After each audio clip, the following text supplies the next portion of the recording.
There are people who pass through history like a passing breeze. And then there are those who, even after more than 2,000 years, continue to have their names spoken by humanity. Cleopatra was one of them. When we hear the name Cleopatra, most of us immediately think of a beautiful queen, her famous romances with Julius Caesar and Mark Antony, and a tragic ending at the brink of ancient Egypt's collapse. But was that the whole truth? Or was it merely the shadow that history inadvertently cast over the life of one of the most intelligent and powerful women who ever lived? Carl Gustav Jung once suggested that every human being carries within them ancient archetypes, stories that repeat themselves throughout the long journey of human history. And when we look at Cleopatra's life, we do not simply see a queen. We see the image of ambition and loneliness, of power and vulnerability, of the longing to shape one's destiny in a world that never stops changing. Tonight, as the lights grow softer and the world outside becomes quieter, we will embark on a journey back through time. We will walk through the golden palaces of Alexandria. We will listen to the waves of the Mediterranean Sea, gently striking its legendary harbor. We will meet the Roman generals who altered the course of world history.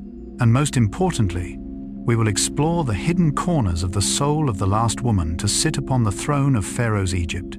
In this video, you will join me in discovering 100 fascinating facts about the age of Cleopatra.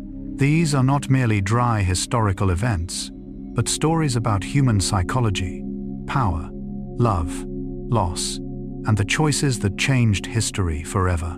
If you enjoy thoughtful historical stories told in a calm and reflective style, infused with the spirit of Carl Jung's psychology, please take a moment to subscribe to the channel and turn on notifications.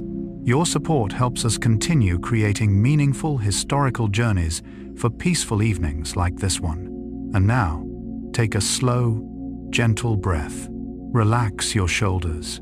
Allow your mind to become still.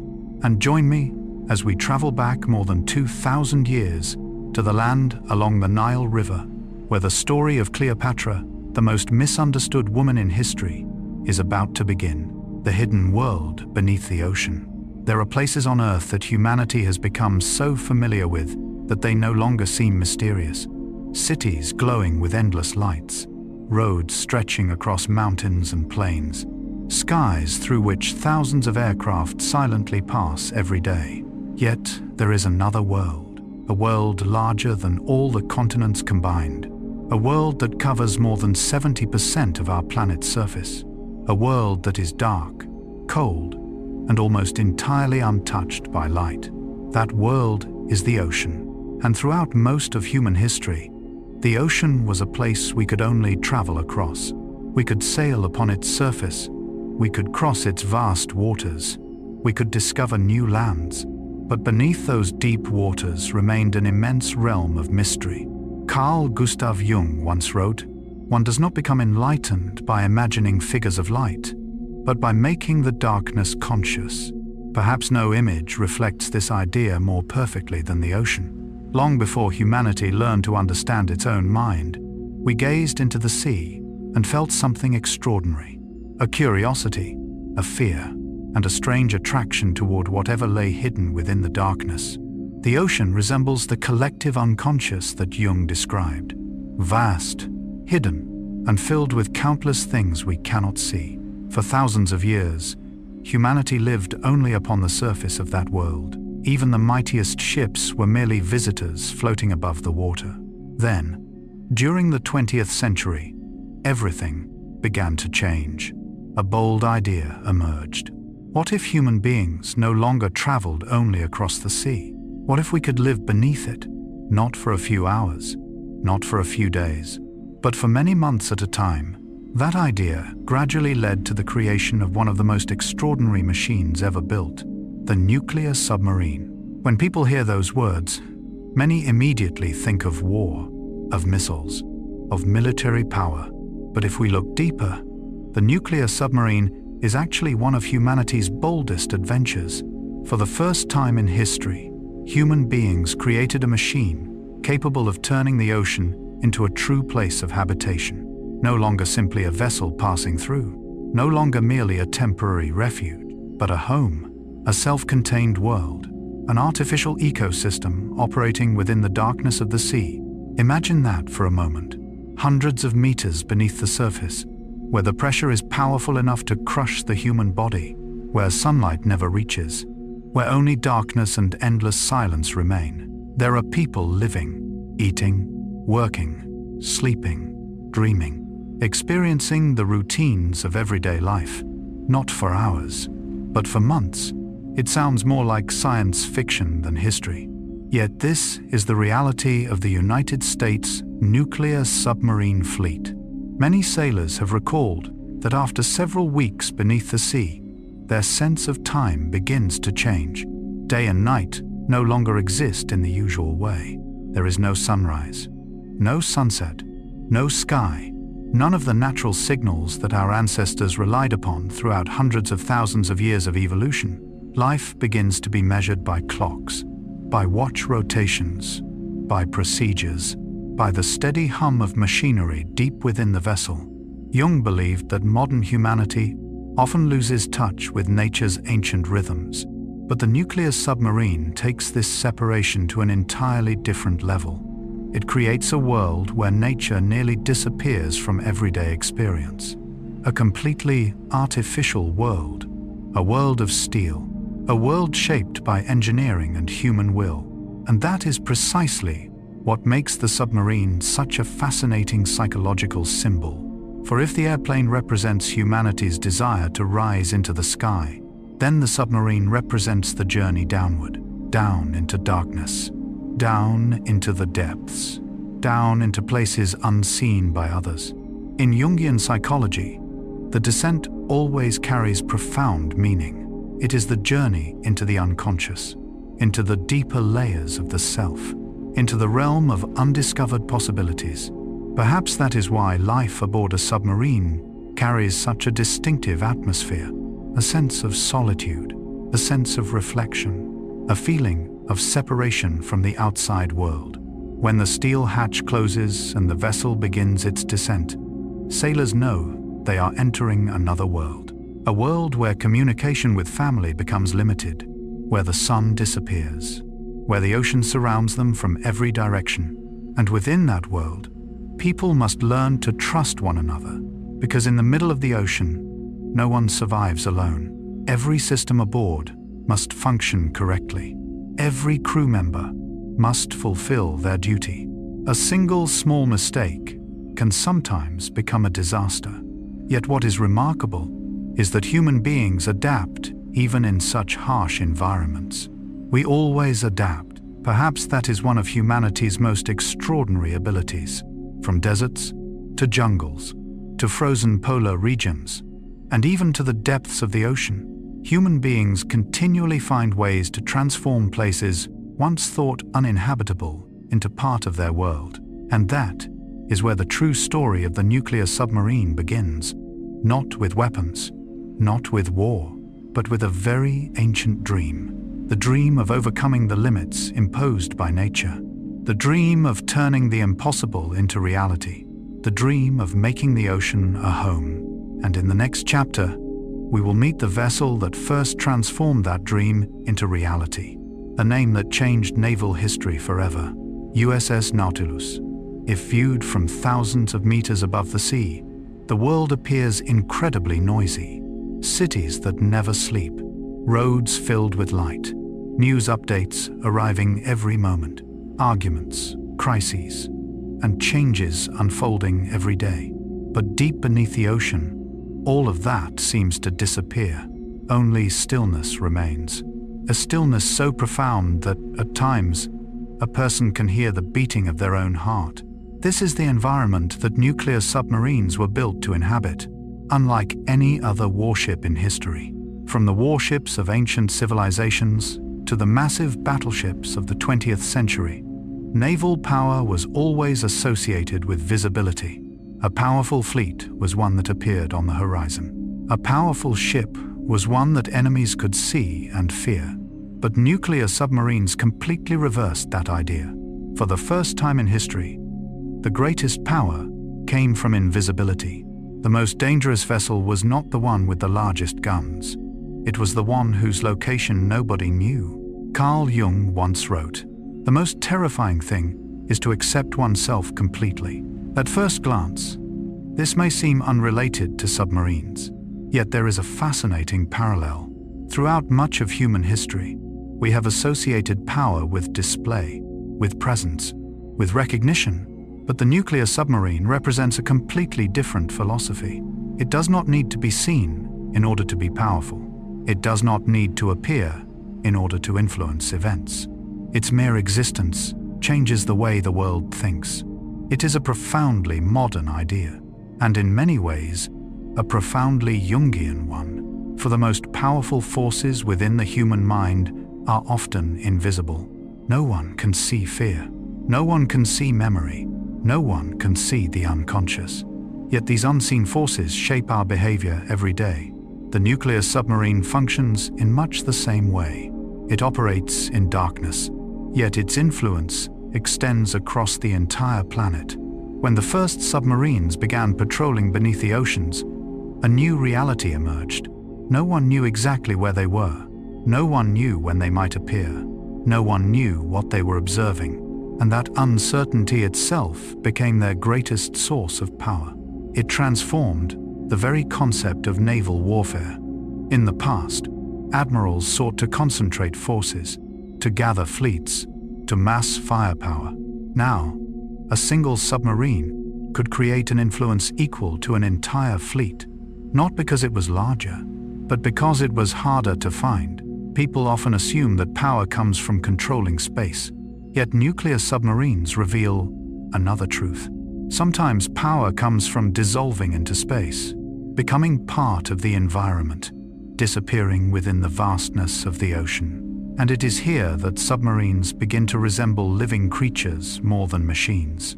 Engineers gradually realized that if a vessel was to survive beneath the sea for long periods, it had to learn from the ocean itself, from whales, from dolphins, from creatures that had evolved within this environment for millions of years.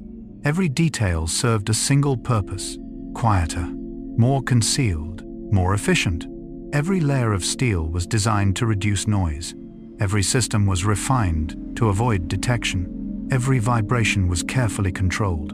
Because beneath the sea, sound becomes light. Those who hear first understand more. Those who make less noise survive longer. It is an entirely different kind of conflict.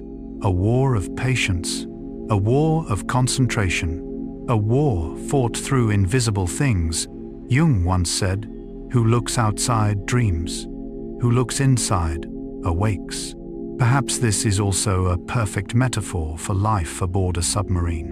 Separated from the outside world for months at a time, people naturally begin turning their attention inward, toward their thoughts, toward their emotions, toward questions that ordinary life often leaves us too busy to confront. Many sailors have said that long periods beneath the sea changed the way they viewed life. Without social media, without endless news updates, without the familiar noise of the modern world, people begin to rediscover what truly matters: friendship, trust, health, family. The simple things that we often take for granted on land. It is a fascinating paradox. The nuclear submarine was created as a machine of war, yet life within it often leads people to reflect more deeply upon the meaning of life itself. Perhaps because when we stand before the ocean, we are reminded of how small we truly are. The ocean does not care about rank. It does not care about status. It does not care about power. Hundreds of meters beneath the waves, everyone is equal before nature. And that is a lesson every generation of submariners eventually learns. Technology can be incredibly powerful. Nuclear reactors can provide nearly limitless energy. Steel hulls can withstand unimaginable pressure. But in the end, humanity still lives within a world far greater than itself. A world we have never truly conquered, only learned how to survive within. And from that humility, the age of the nuclear submarine was born. An age in which the ocean became more than a route to cross. It became a place to live, a place to operate, a new frontier for humanity. Yet to transform that dream into reality, a pioneer was needed. A vessel willing to enter waters no one had ever reached before. A vessel that would change naval history forever. In the next chapter, we will meet that vessel, the submarine that sent a brief message that echoed around the world. Underway on nuclear power. This is the story of USS Nautilus, the first nuclear revolution of humankind.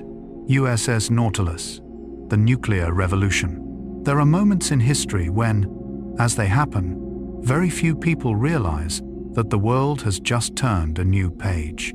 There are no victory trumpets, no cheering crowds gathered in public squares, no columns of smoke rising from distant battlefields. Only a brief message sent on a winter day in 1955. A simple statement, just 3 words, yet it would later be regarded as one of the most significant signals of the 20th century. Underway on nuclear power. Those words were transmitted from a vessel whose name carried both poetry and symbolism. USS Nautilus. To most of the world at that time, it was simply the name of a new submarine. But for those who understood its true significance, Nautilus was far more than a vessel. It was a doorway into an entirely different future. A future in which the ocean would no longer be a barrier. A future in which the limits of fuel would nearly disappear. A future in which human beings could live beneath the sea longer than at any other time in history. Carl Jung once wrote, "We cannot change anything until we accept it." For centuries, naval strategists had been forced to accept a simple reality. Submarines always had limitations. No matter how advanced they became, they still depended on air, depended on fuel, depended on returning to the surface. It was like a sea creature that still had to come back to land to breathe. And it was precisely this limitation that created a paradox within the early generations of submarines. They were born to hide beneath the water, yet they could not truly remain there for long. During the Second World War, diesel-powered submarines achieved many legendary successes, yet for much of their existence, they actually operated more like surface vessels, surfacing at night to recharge their batteries, diving during the day to avoid detection. They were more like visitors to the ocean than its true inhabitants. Nautilus changed everything. For the first time, humanity created a machine that was no longer dependent upon the breathing rhythm of the sea's surface. Inside its hull beat an entirely new heart, a nuclear reactor. Instead of burning conventional fuel, it drew energy from reactions occurring at the atomic level, a source of power that would have seemed almost unimaginable to earlier generations of sailors. Suddenly, things that had once been considered impossible began to become possible. The vessel could travel thousands of nautical miles without refueling. It could maintain high speeds for extended periods. It could remain beneath the surface longer than any submarine ever built before it. Yet what made Nautilus extraordinary was not merely its technology. It was the way it transformed human imagination. Jung believed that every era is guided by new symbols, symbols that reflect humanity's deepest aspirations. During the age of exploration, those symbols were sailing ships crossing vast oceans. During the age of aviation, they were airplanes flying across continents. And during the atomic age, Nautilus became the symbol of a new dream, the dream of conquering depth. For a very long time, humanity has always looked toward the sky. We have told stories of gods dwelling among the clouds, of stars, of distant planets. Yet few people realized that another universe existed directly beneath our feet. The ocean, a vast, dark, mysterious world. A world that even today remains less understood than the surface of the moon. Nautilus was one of the first machines that allowed humanity to truly enter that world, not as visitors, but as inhabitants. In many ways, it felt less like an invention and more like a step in evolution itself. Imagine the feeling of those first sailors stepping aboard Nautilus. They knew they were becoming part of something unprecedented. No one could say exactly what the future would look like, No one knew all the challenges waiting beneath the ocean, yet they set sail anyway. That is what has always made the opening chapters of history so remarkable. Pioneers must walk into places where no one has gone before. Jung once wrote, "The creation of something new is not accomplished by the intellect but by the play instinct." Nautilus was the perfect embodiment of that spirit. It was not the product of satisfaction. It was the product of refusing to accept limitations. Human beings looked at the ocean and asked, could we remain longer? Could we travel farther? Could we make this place our home? And Nautilus became the first answer. Yet the journey that would truly astonish the world still lay ahead. For only a few years later, this vessel would undertake a mission that many believed impossible. A voyage through the coldest region on Earth. A journey beneath the thick ice of the Arctic. A journey that would not only change naval history, but also transform the way humanity viewed the planet itself. If there was ever a place on Earth that people regarded as the final frontier of isolation, it was the Arctic. For much of history, this region existed as a vast blank space upon maps. A world of ice, of winds sharp enough to cut through flesh, of endless nights, and above all, a world that seemed almost impossible to reach. Many expeditions attempted to touch the North Pole. Some succeeded, many failed, and not a few lost their lives among the frozen seas. Yet they all shared one thing in common. They approached the Arctic from above. No one imagined that one day humanity would reach it from below, from beneath meters of solid ice, from within the dark depths of the ocean. And then USS Nautilus appeared. There is something fascinating about true revolutions. They do not merely change technology, they change the very way people imagine what is possible. Before Nautilus, the Arctic was an obstacle. After Nautilus, the Arctic became a pathway. The difference sounds simple, yet it transformed the strategic thinking of the entire world. Carl Jung once wrote, "Every form of addiction is bad, no matter whether the narcotic be alcohol, morphine, or idealism." Yet in another sense, Jung also understood that human beings are forever drawn toward the unknown, toward the dark spaces on maps, toward mysteries that remain unsolved. It is part of our nature. We always wish to go farther, to go deeper, to see what no one has seen before. And Nautilus's Arctic voyage became the embodiment of that longing. On 3 Augustus 1958, after years of preparation, after missions that had been forced to turn back because the ice proved too difficult, USS Nautilus finally achieved what no one before had accomplished. The vessel traveled beneath the Arctic ice and passed directly under the geographic North Pole. There were no crowds watching, no applause, no spectacular photographs like those that would later accompany the moon landings. Only a submarine gliding silently through darkness beneath millions of tons of ice. Yet it was precisely that silence that made the achievement so extraordinary. For beneath that frozen ceiling lay a world invisible to human eyes. A world navigated through instruments, compasses, charts, and faith in technology. The sailors aboard Nautilus knew they were in a place where no human footsteps had ever been. A place where, if something went wrong, rescue would be nearly impossible.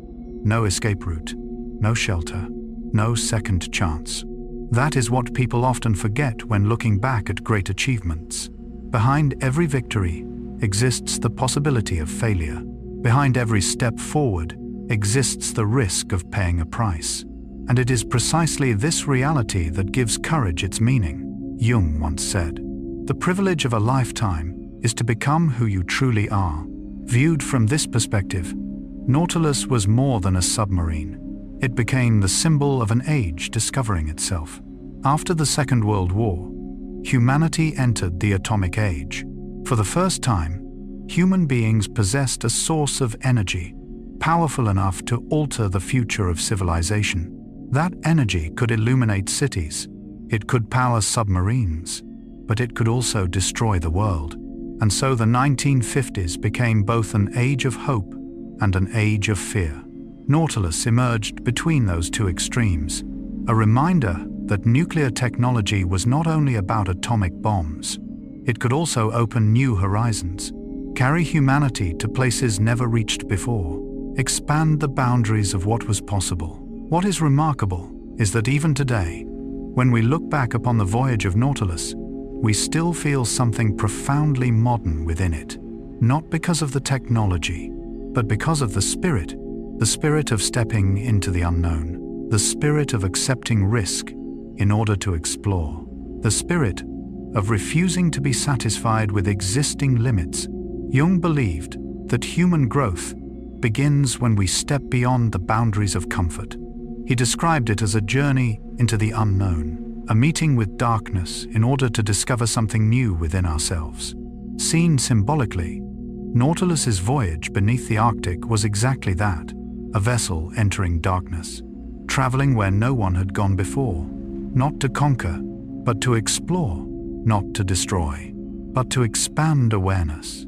And perhaps that is why, more than half a century later, people still speak of USS Nautilus. Not merely because it was the first nuclear-powered submarine, not merely because it passed beneath the Arctic, but because it marked the moment when humanity realized that the ocean was no longer a limit. The ocean had become a new realm for living, traveling, and thinking. A new chapter of history had begun.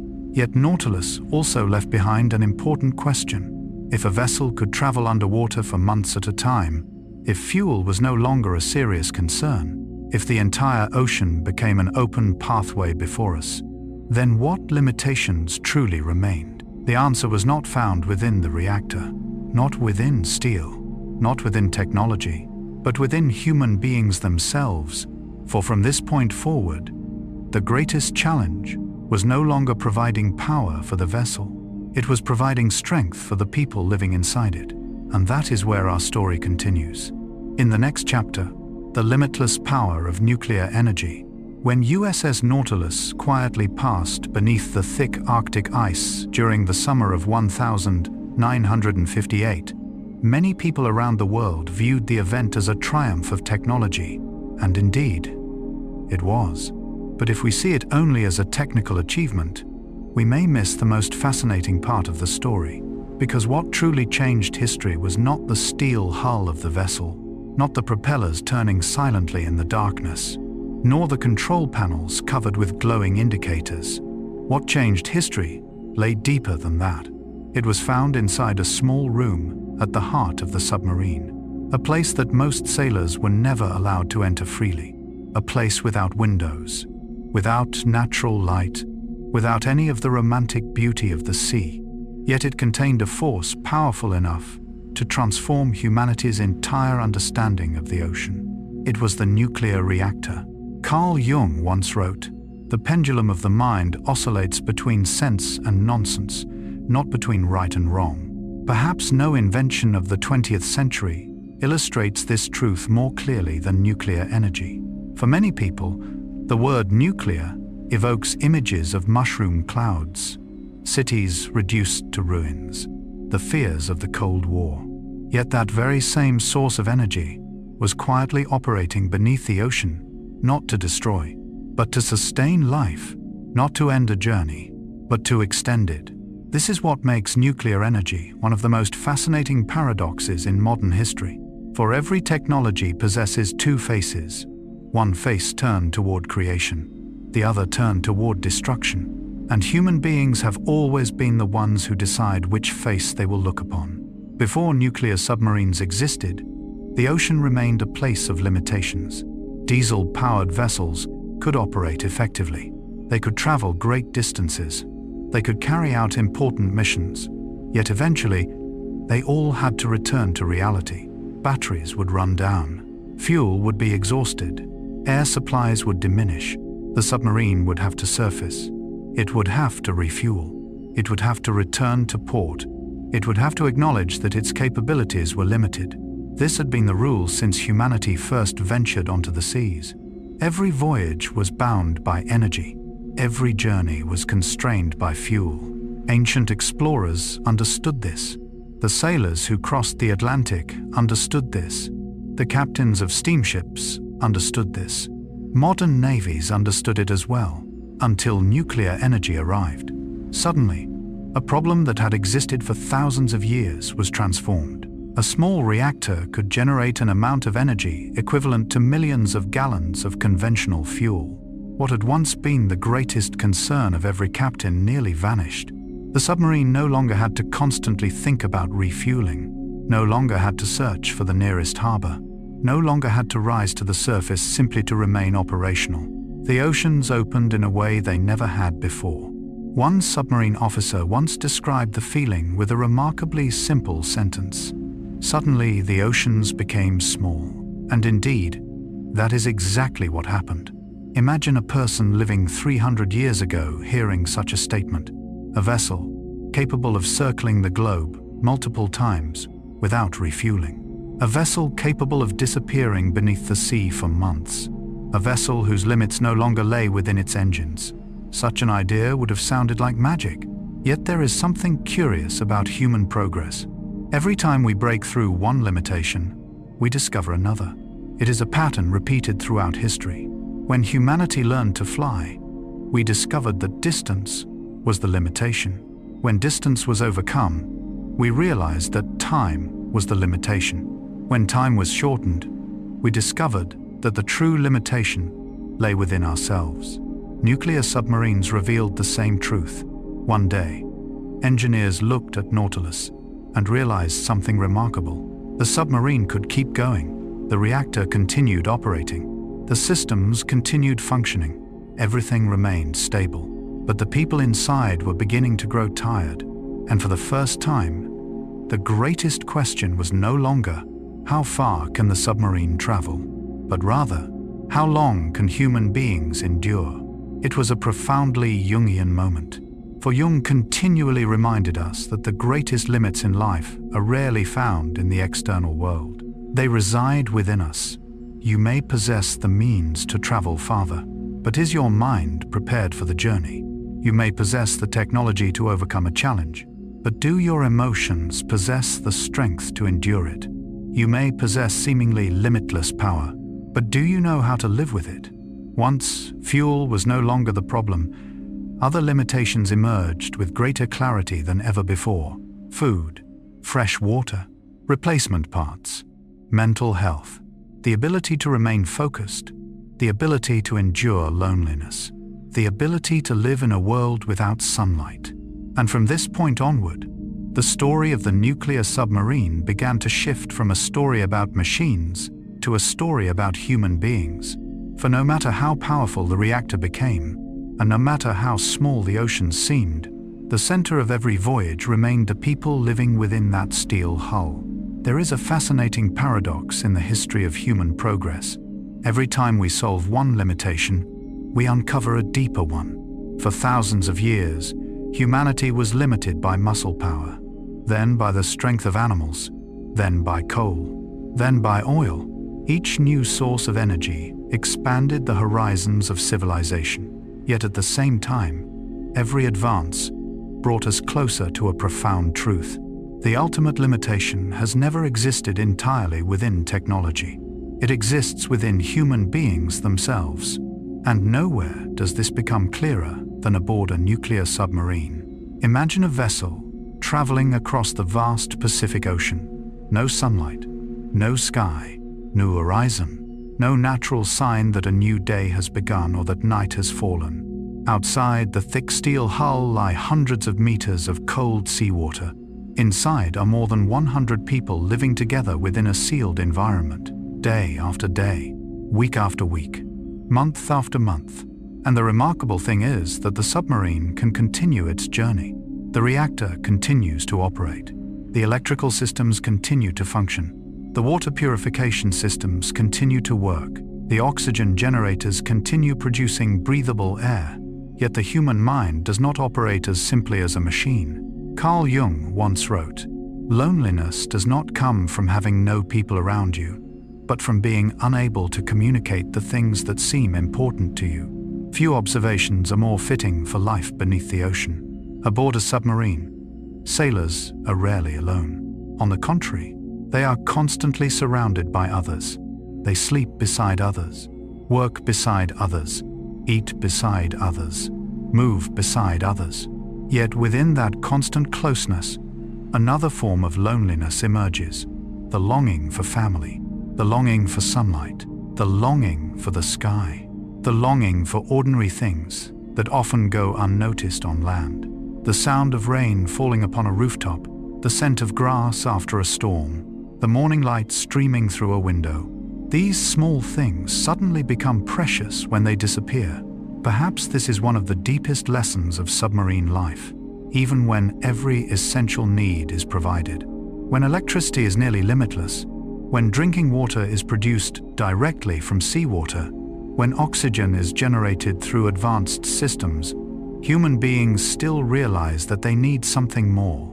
We need meaning. We need connection. We need the feeling of belonging to something larger than ourselves. Jung called this the need of the soul, a need that no technology can ever completely replace.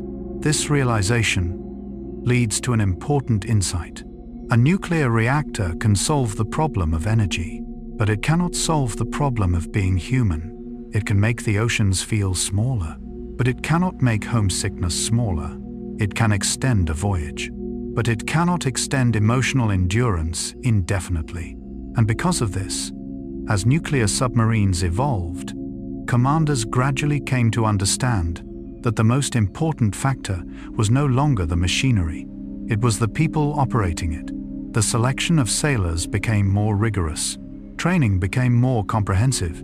Teamwork became more important than ever.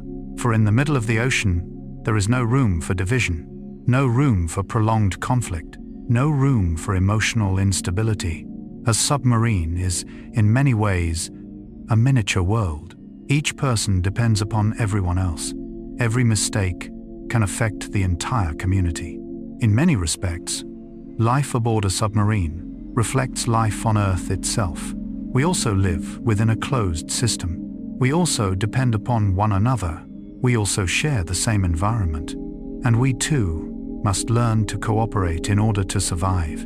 Perhaps this is why stories about submarines are far more compelling than their appearance might suggest. They are not merely military machines.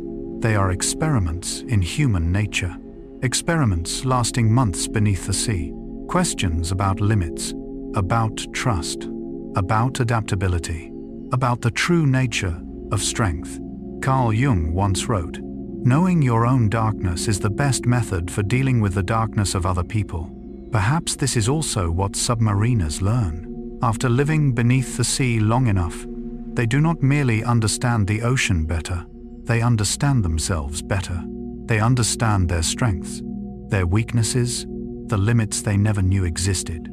And perhaps that is the deepest journey of all. Not the journey across oceans, but the journey through the inner world. For in the end, every great exploration leads to the same destination. Not the North Pole, not the ocean floor, not some distant stretch of water, but the human mind. Nuclear submarines proved that atomic energy could free humanity from physical limitations that had existed for centuries. Yet at the same time, they revealed a more humble truth, that even when fuel becomes nearly limitless, human beings must still confront their own limitations. And perhaps that is the most important lesson of the entire nuclear age. Not how much power we possess, but how we choose to use it. Not how far we can travel, but what we carry with us along the way. Yet, as nuclear submarines became capable of traveling almost without limit, a new question began to emerge in the minds of military strategists. If a submarine could disappear beneath the ocean for months at a time, if no one knew exactly where it was, if it carried the most powerful weapons ever created, then how would that change the balance of power across the world? That question leads us into the next chapter, a chapter about machines built for doomsday, yet paradoxically, machines that helped prevent doomsday from ever arriving. It is the story of the most feared deterrent weapon of the Cold War. There are paradoxes in history that, at first glance, seem completely irrational. One of the most striking emerged during the most tense years of the Cold War. It was an era in which humanity possessed a greater capacity for destruction than at any previous point in history. For the first time, human beings did not merely have the power to end a war. We possessed the power to end civilization itself. Cities that had taken centuries to build could disappear within minutes. Nations that had endured through generations could be erased from the map in a single morning. And perhaps most frightening of all, every side understood this reality. As darkness settled over the oceans during the 1960s and 1970s, dozens of nuclear submarines silently patrolled beneath the sea. No one could see them. No one could hear them. No one knew exactly where they were, yet their existence influenced the fate of hundreds of millions of people. Carl Gustav Jung once wrote, "The most intense conflicts, if overcome, leave behind a sense of security and calm that is not easily disturbed." What is fascinating is that the Cold War was never truly overcome in the ordinary sense. It did not end with a decisive battle. There was no Waterloo, no Normandy, no final battlefield where the two sides met face to face. Instead, peace was maintained by something deeply unusual: fear. A fear so immense that neither side dared to pull the trigger. And at the center of that fear were the ballistic missile submarines, known as SSBNs. If attack submarines were the predators of the deep, SSBNs were more like ghosts. They were not built to hunt, not built to seek glory, not built to win conventional battles. They were created for one purpose alone: to ensure that if nuclear war ever occurred, no one would truly win. At first, this may sound contradictory. How could a machine carrying dozens of nuclear warheads contribute to peace? Yet it is here that we begin to glimpse one of the deepest paradoxes of human psychology. Jung devoted much of his life to studying what he called the shadow, the dark side of the psyche that we often prefer not to see: our fears, our destructive impulses, the most frightening possibilities hidden within human nature. According to Jung, a person only truly matures when they find the courage to become conscious of their shadow, not to unleash it, but to understand it, to bring it under awareness and control. And in a strange way, the nuclear strategy of the Cold War operated on a similar principle. The two superpowers stared directly at the most terrifying destructive power they possessed, not in order to use it, but in order to prevent its use. Not to start a war, but to make war too horrifying to contemplate. This became the foundation of a concept known as second strike capability. The phrase sounds technical, yet the idea itself is remarkably simple. Imagine a nation suffering a surprise nuclear attack. Military bases destroyed, airfields reduced to rubble, command centers struck.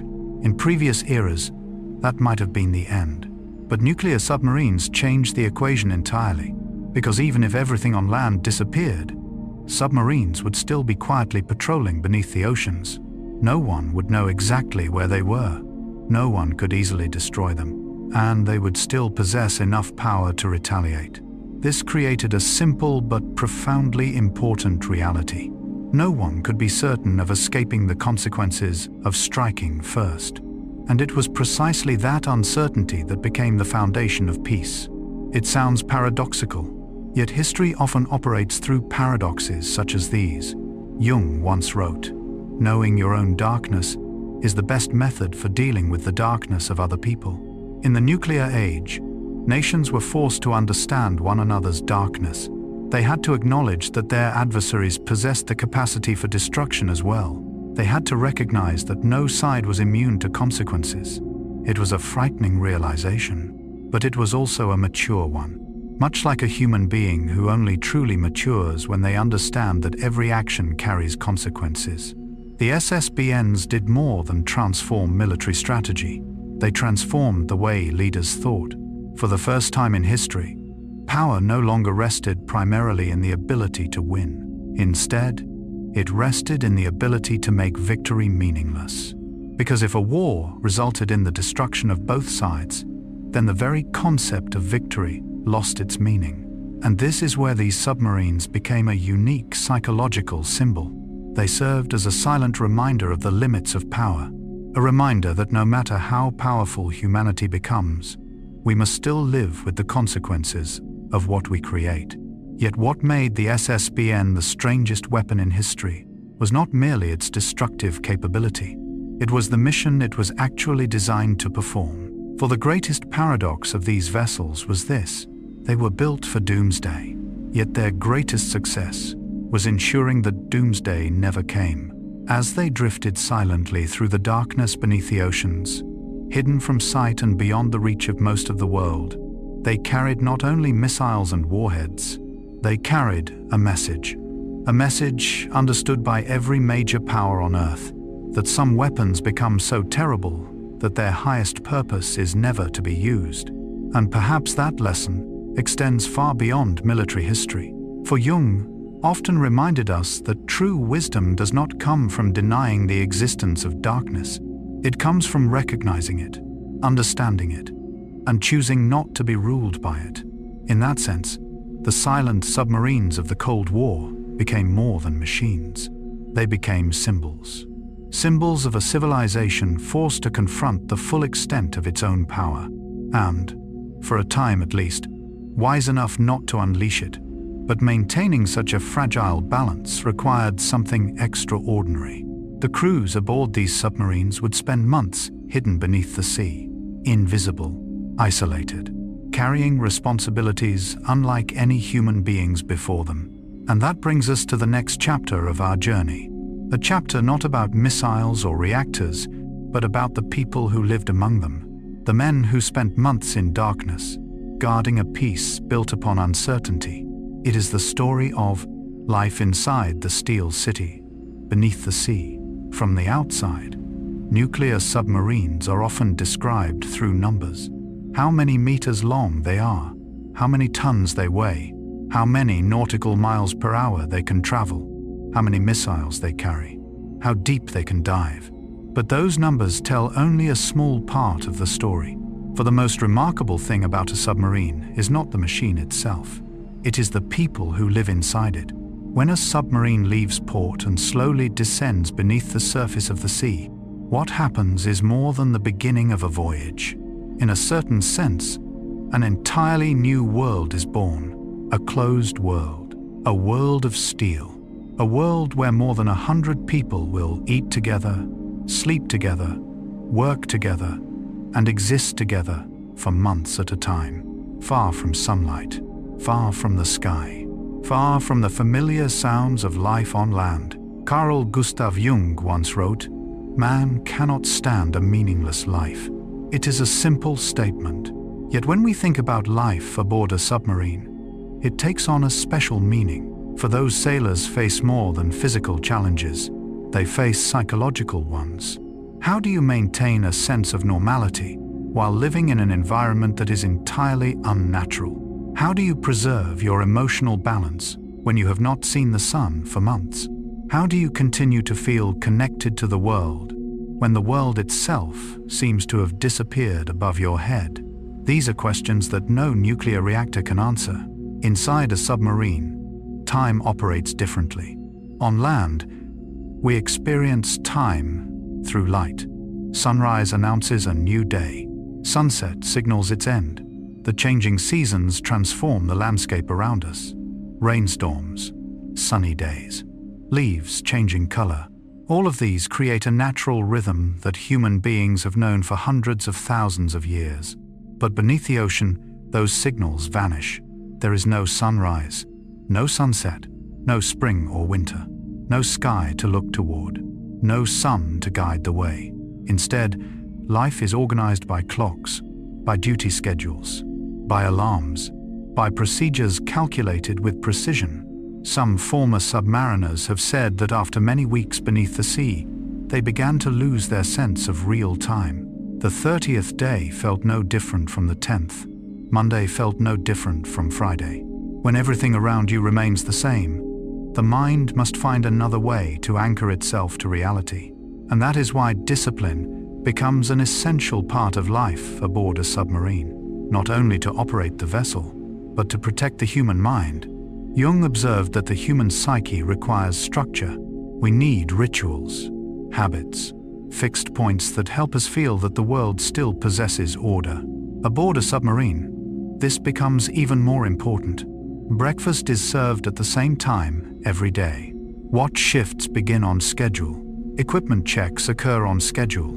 Rest periods occur on schedule. Everything functions like a giant clock. Not because of rigidity, but because it is the only way to maintain stability within an unnatural environment. What is truly remarkable is humanity's ability to adapt. At first, many sailors struggle. They miss sunlight. They miss fresh air.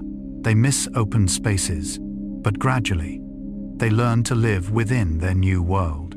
A world where air is created from seawater.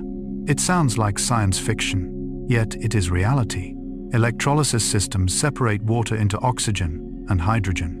The oxygen is released into the atmosphere for people to breathe. Fresh water is produced on board through distillation systems. This means that much of what sustains life aboard the submarine is created within the ocean itself. It is difficult not to feel a sense of wonder when thinking about it.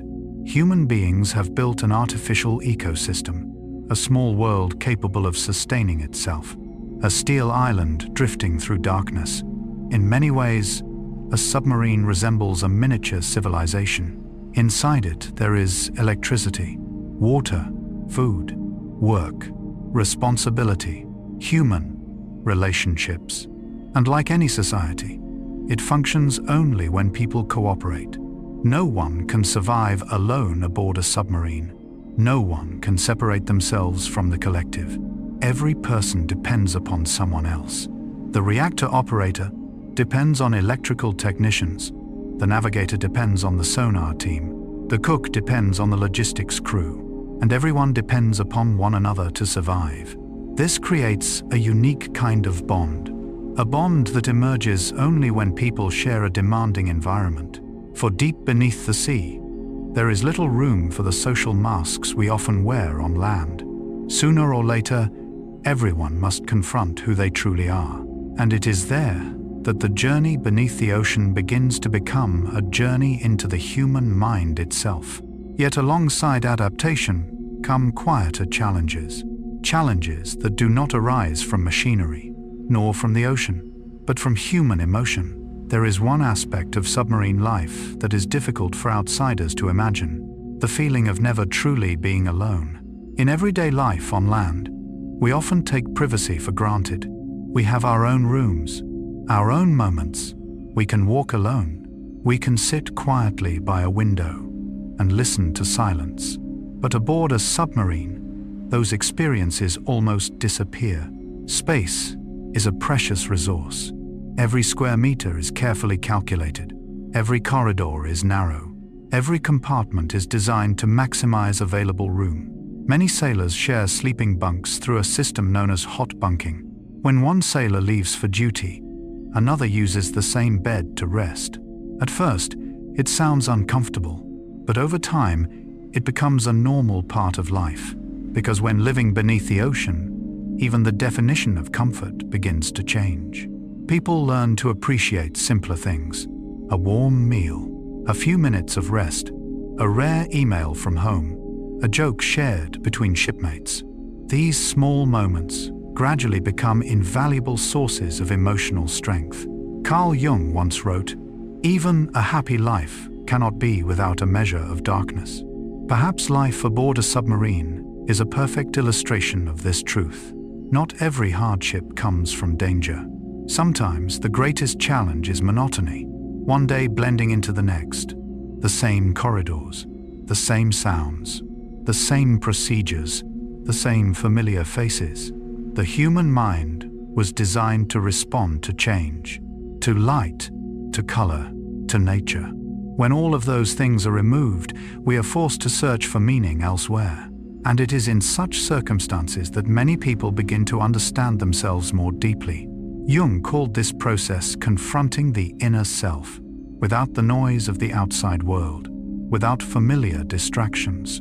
People begin listening more carefully to their own thoughts, remembering old memories, reflecting upon family, reflecting upon the choices they have made, reflecting upon what truly matters. Many submariners have said that after months beneath the sea, the things they missed most were not grand luxuries, not expensive vacations, not bustling cities, but ordinary moments. A family dinner, the sound of children laughing in a home, morning sunlight shining through a window, the aroma of freshly brewed coffee. Things that once seemed insignificant suddenly become treasures within memory. And perhaps that is one of the strange gifts that submarine life offers. It forces people to rediscover the value of simple things, for only when something disappears do we fully understand how precious it truly was. What is remarkable is that even within an almost entirely artificial environment, human beings still find ways to create community. Sailors organize small gatherings, share stories, celebrate birthdays, encourage one another through difficult periods. Because, in the end, what allows a submarine to survive is not merely technology, not merely a nuclear reactor, not merely steel and machinery, but the connections between human beings.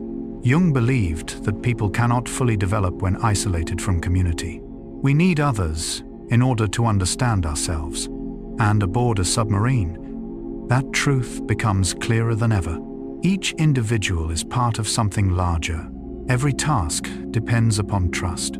Every decision affects the entire group. Hundreds of meters beneath the ocean, selfishness has very little room to survive, because survival itself depends upon teamwork. Perhaps that is why many former submariners speak of their crews as a second family. They shared experiences that most people in the world will never know. They shared isolation. They shared responsibility. They shared months of life within a world separated from the surface. And then, one day, after months drifting through darkness, the submarine begins to rise. The first signals from the surface appear. Sunlight gradually penetrates the water above. Fresh air returns. The sailors step onto the deck. For the first time in months, they look up and see the sky. Many describe that moment as being born again.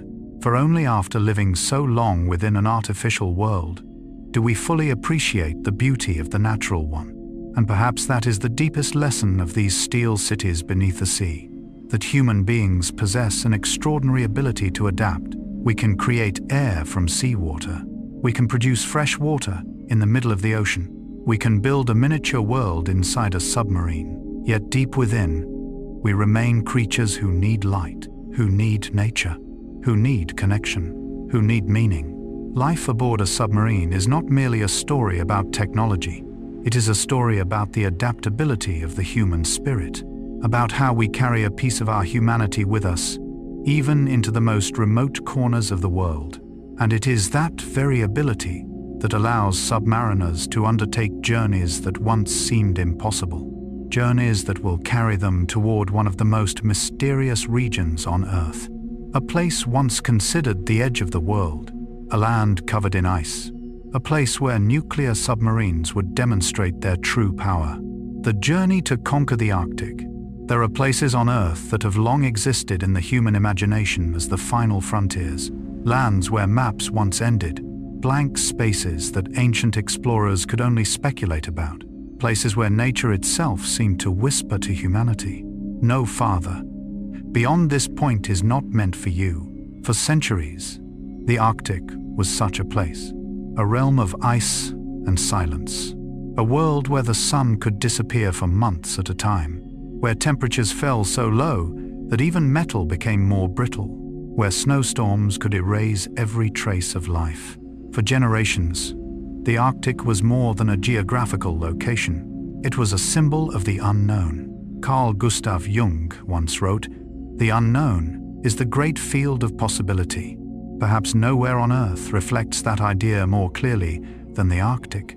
From the earliest days, humanity was fascinated by this distant region.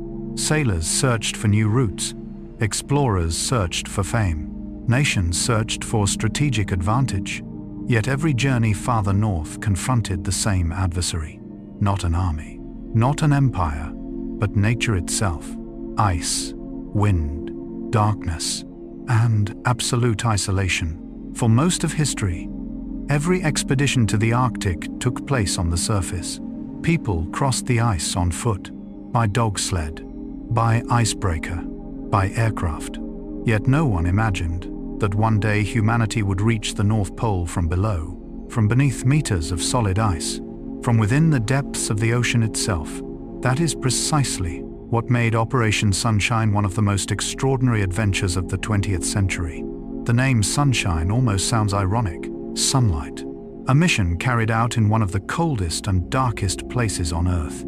Yet perhaps that contrast made the name perfect. For history often moves forward by bringing light into places where light has never reached before. In 1958, USS Nautilus received a mission that many believed impossible: to travel beneath the Arctic ice. Today, viewed through the lens of modern technology, the achievement may seem less extraordinary, but at the time, it was a step into the unknown. No one possessed practical experience operating a nuclear submarine beneath a frozen ceiling stretching for thousands of kilometers. No one knew exactly what dangers lay ahead. If a serious malfunction occurred, surfacing might be impossible. If navigation systems failed, determining position beneath the ice could become a nightmare. If the hull suffered critical damage, no rescue team could arrive quickly. The sailors understood this. The engineers understood this. The commanders understood this. Yet they went anyway. Because throughout history, the greatest advances have often begun with a willingness to step into uncertainty. Jung described this as entering the darkness of the unconscious, not to be consumed by it, but to discover what lies hidden within. In many ways, Operation Sunshine followed that same pattern. Nautilus departed familiar waters, gradually moving northward, where temperatures fell, where the ice grew thicker, where the ocean itself seemed transformed. For the sailors aboard the submarine, the experience must have felt extraordinary. Above them was no longer an open sea. There was no possibility of surfacing whenever necessary. Instead, there were millions of tons of ice, a vast white dome stretching beyond the horizon. Though they could not see it directly, everyone knew it was there, a silent presence that could never be ignored. And that awareness created a unique psychological pressure. Human beings often feel safe when they know an escape exists. Beneath the Arctic ice, that sense of security became more fragile than ever. Jung once said, "There is no coming to consciousness without pain." The crew of Nautilus was experiencing that truth in a very practical sense. Every nautical mile forward carried them farther from familiarity, farther from what was known, farther from safety, but also closer to something entirely new, something no one had ever achieved before, and that has always been the enduring appeal of exploration. Not the destination itself, but the journey. The moment when human beings confront their limitations and choose to continue anyway. During those days, Nautilus was more than a submarine.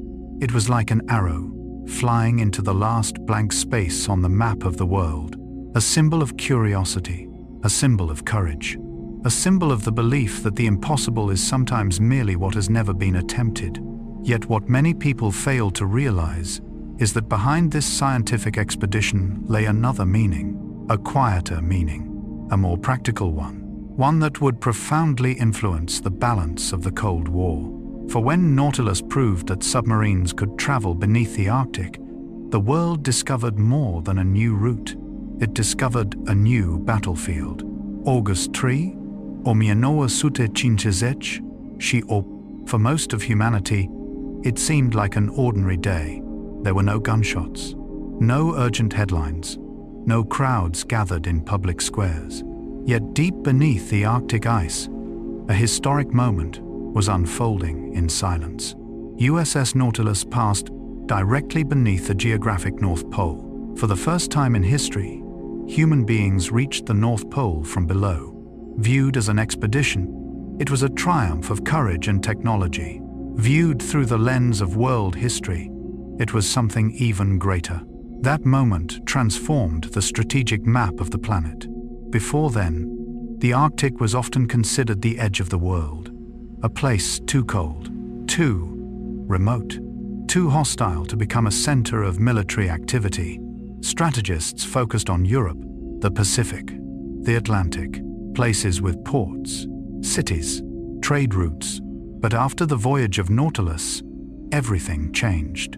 Suddenly, the Arctic was no longer a barrier.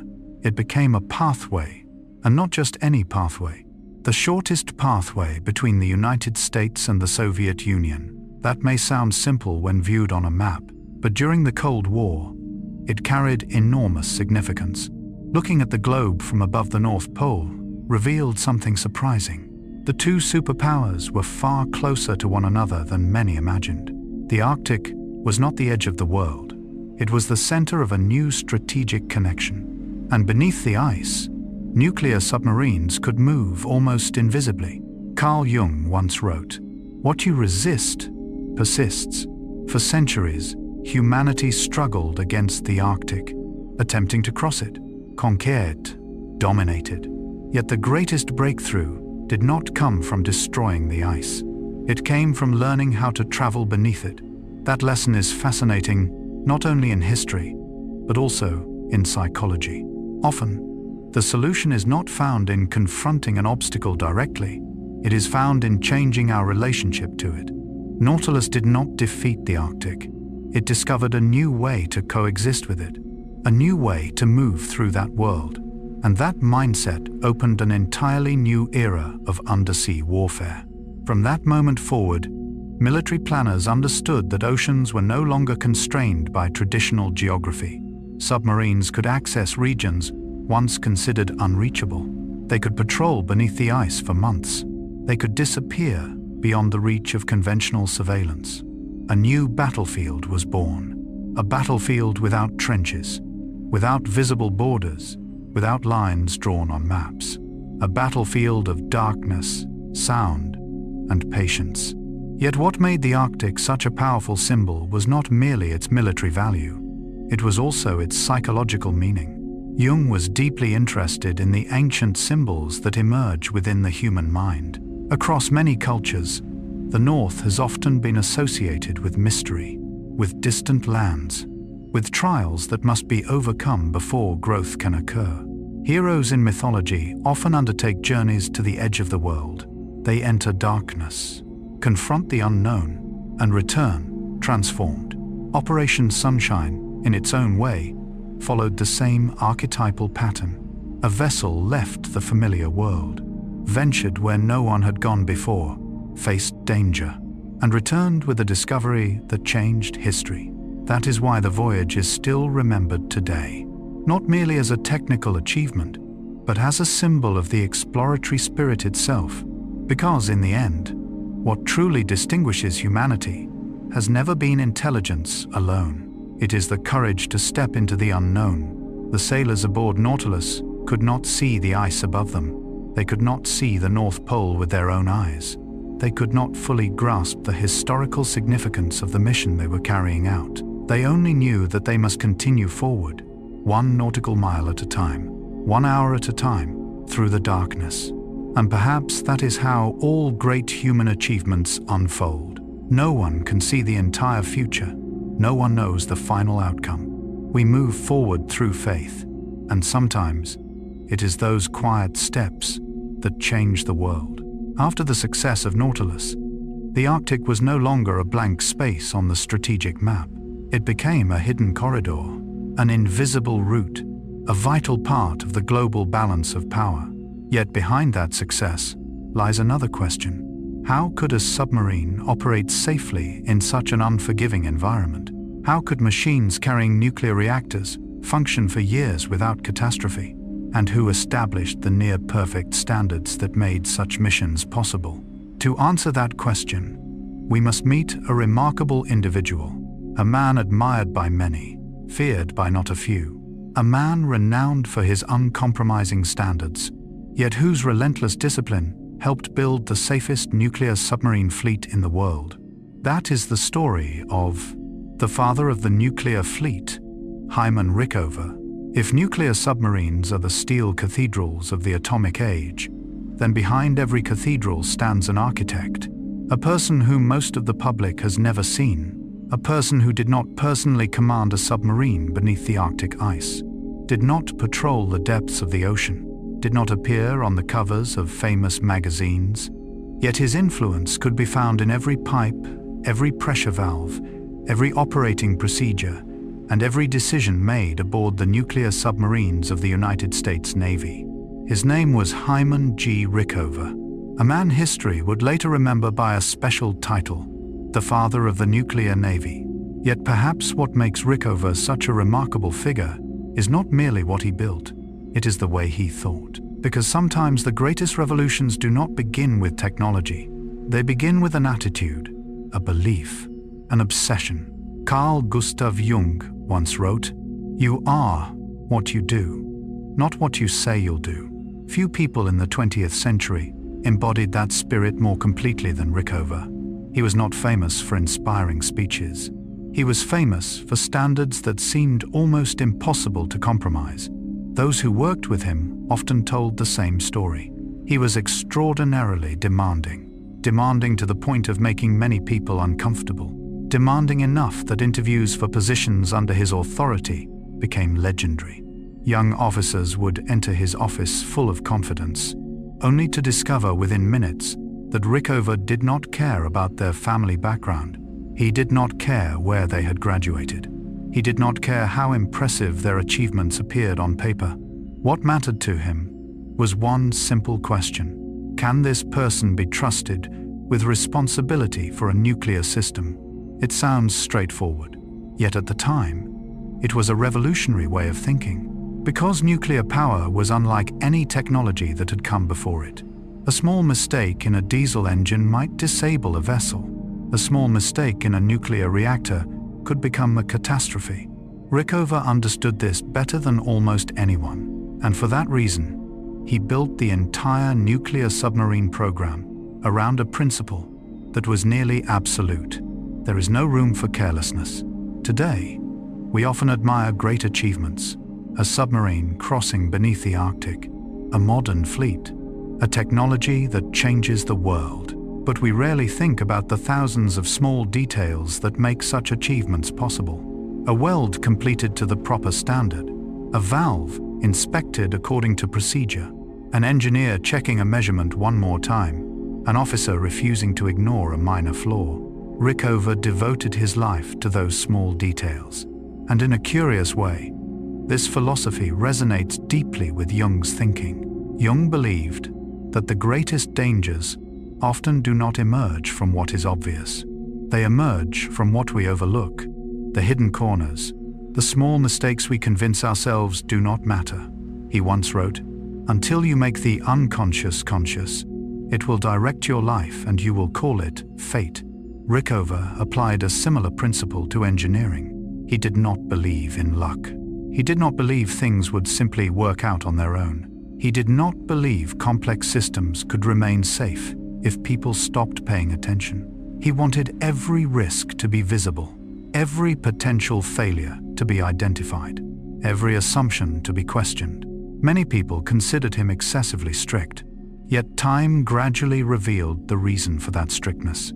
As nuclear submarines entered service on a large scale, the world embarked upon an unprecedented experiment. Nuclear reactors were placed beneath the ocean. Sailors lived for months beside the most complex technology humanity had ever created. Patrols became longer. Missions took place farther from home ports. And if something went wrong, the consequences could be severe. It was under these conditions that Rickover's philosophy proved its value. He became well known for a belief that can be summarized simply: a system is safe only when every individual within that system feels personally responsible for its safety. Not someone else's responsibility, not the responsibility of a superior, not the responsibility of an institution, but the responsibility of each individual. It is a simple idea, yet an extraordinarily powerful one, because, in the end, every technology is operated by people.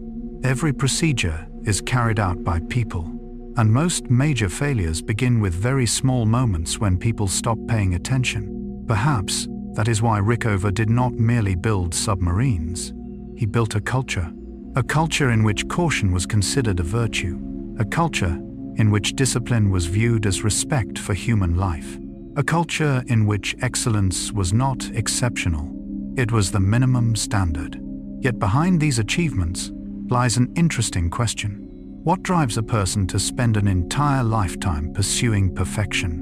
What made Rickover someone who seemed almost never satisfied with what had already been accomplished?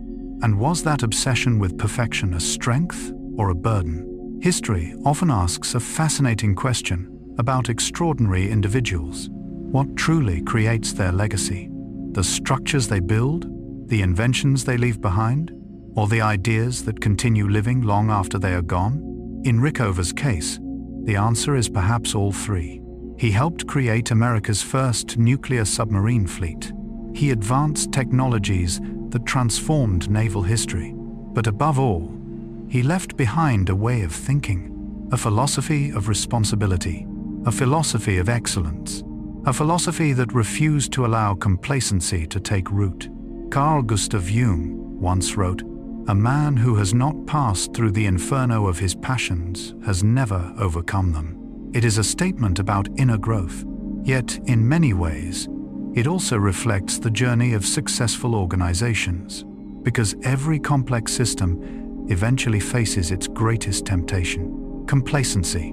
When everything is functioning well, when missions succeed, when accomplishments accumulate, people begin to believe that success is automatic. Rickover spent his entire life fighting that illusion. He understood that great disasters rarely begin with great mistakes. They begin with small mistakes that go unnoticed. A bolt not carefully inspected. A report read too quickly. A procedure shortened to save time. Someone thinking, "It will probably be fine this time." Those were the moments that concerned Rickover most. Not technology, not the ocean, not an adversary, but human overconfidence. One famous statement, often associated with his leadership philosophy, says, "Good ideas are not adopted automatically. They must be driven into practice with courageous patience." Rickover understood that safety is not a condition, it is a process, something that must be practiced every day, repeatedly, without interruption, and that made him a controversial figure. Some admired him, some feared him, some believed he was too demanding, yet even those who disagreed with him found it difficult to argue with the results.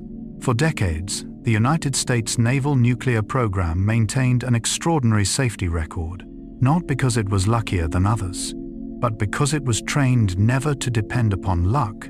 This idea echoes an important aspect of Jungian psychology. Jung believed that maturity is not becoming perfect, it is becoming conscious, becoming aware of one's weaknesses, aware of surrounding risks, aware of what may happen when attention fades. A mature person is not someone who believes they cannot make mistakes. A mature person is someone who understands that mistakes are always possible, and therefore remains humble.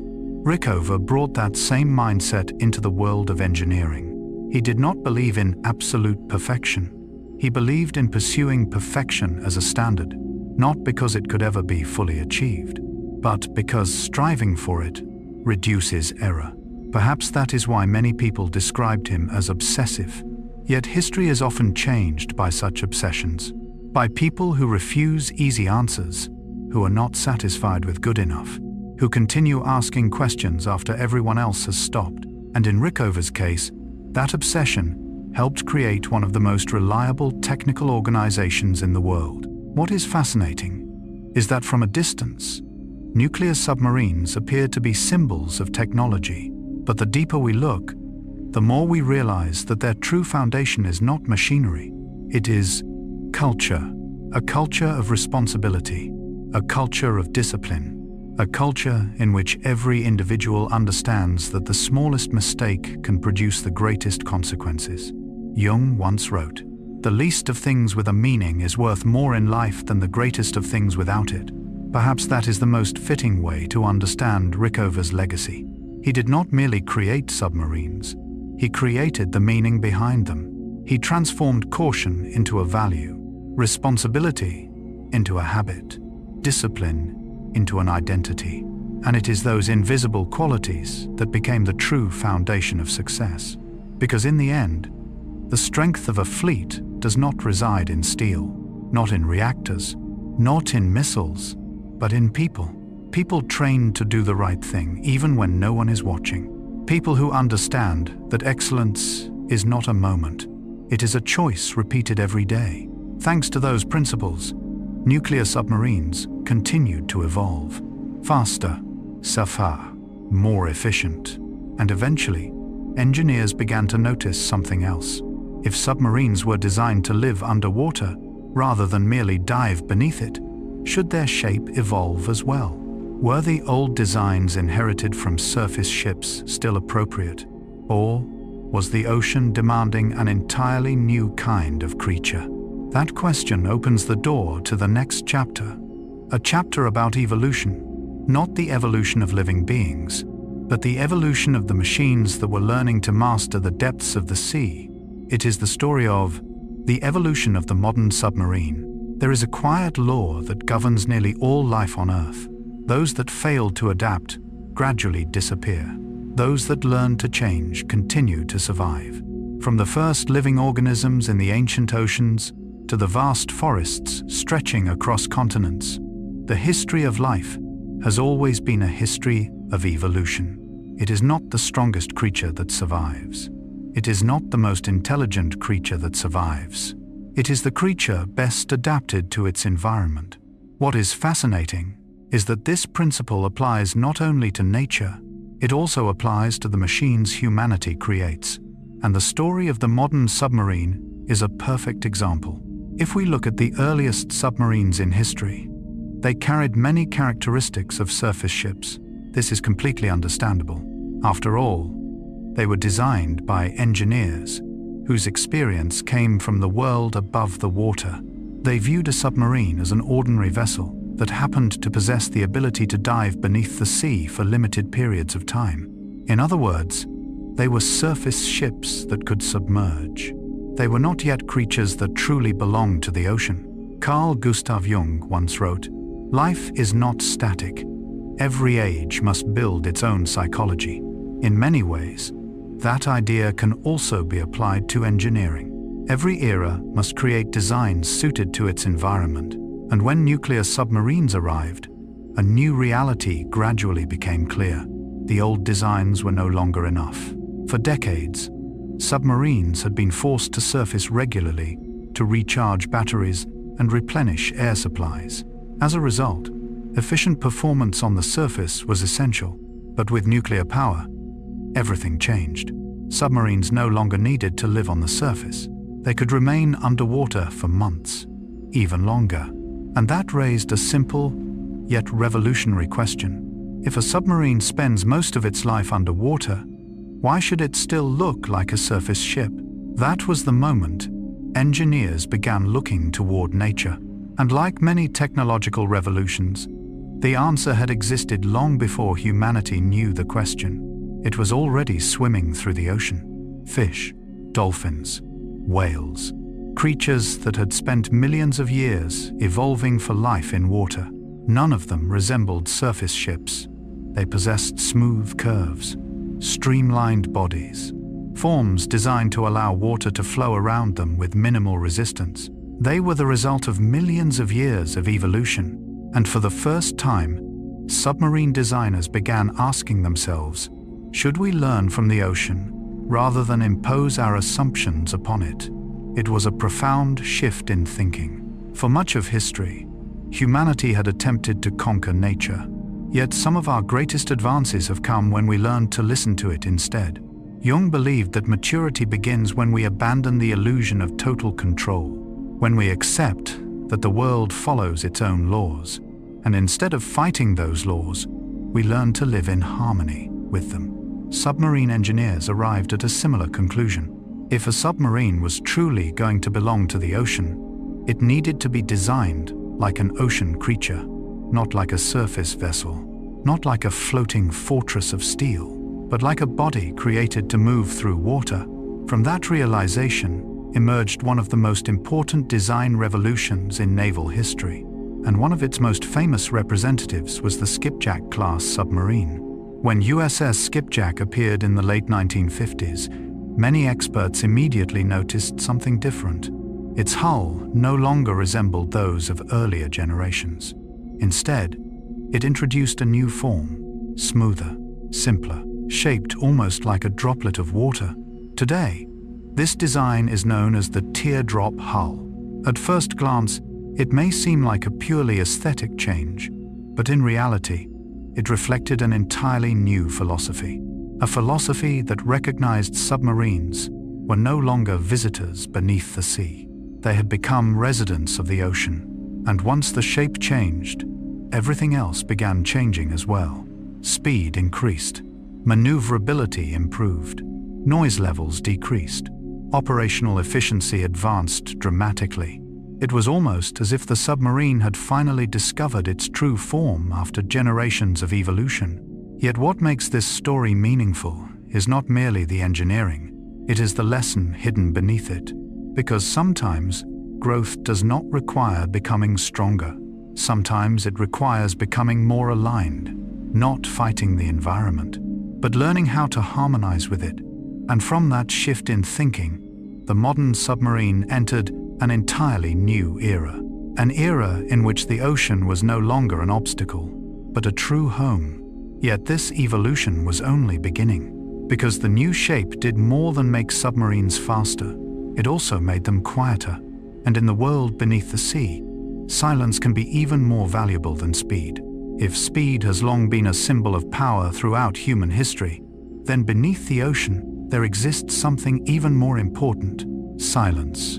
On land, we often assume that power must be visible: a mighty army marching through a square, a fleet appearing on the horizon, an aircraft tearing across the sky. But in the world of submarines, nearly every rule is reversed. There, the strongest vessel is often the one least likely to be detected. The one most likely to survive is often the one that makes the least noise. And so when engineers redesigned submarines, their goal was not simply to make them faster, they wanted them to become quieter. Carl Gustav Jung once wrote, "Silence is sometimes the best answer."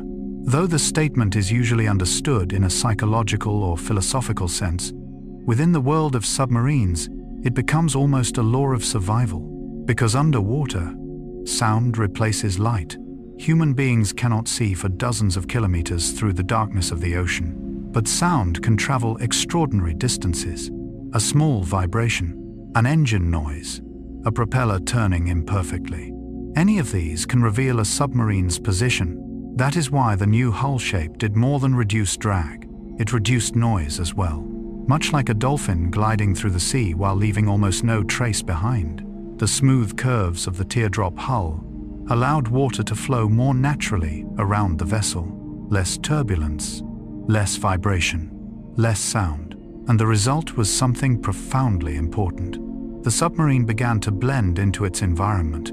It no longer resembled a foreign object fighting against the ocean. It became part of the ocean itself. That idea echoes a familiar theme within Jungian psychology.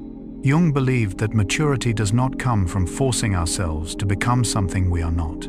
It comes from discovering our true nature and learning to live in harmony with it. He once wrote, "The privilege of a lifetime is to become who you truly are." In a strange way, the evolution of the modern submarine reflects that same principle. At first, submarines tried to preserve many characteristics of surface ships. They carried the shape and assumptions of the world above. But as they evolved, they gradually realized that their future did not lie on the surface. It lay beneath it. Their future did not depend on becoming better ships. It depended on becoming true submarines. And once they embraced that reality, their full potential began to emerge. It is a beautiful lesson, not only for technology, but for human life as well.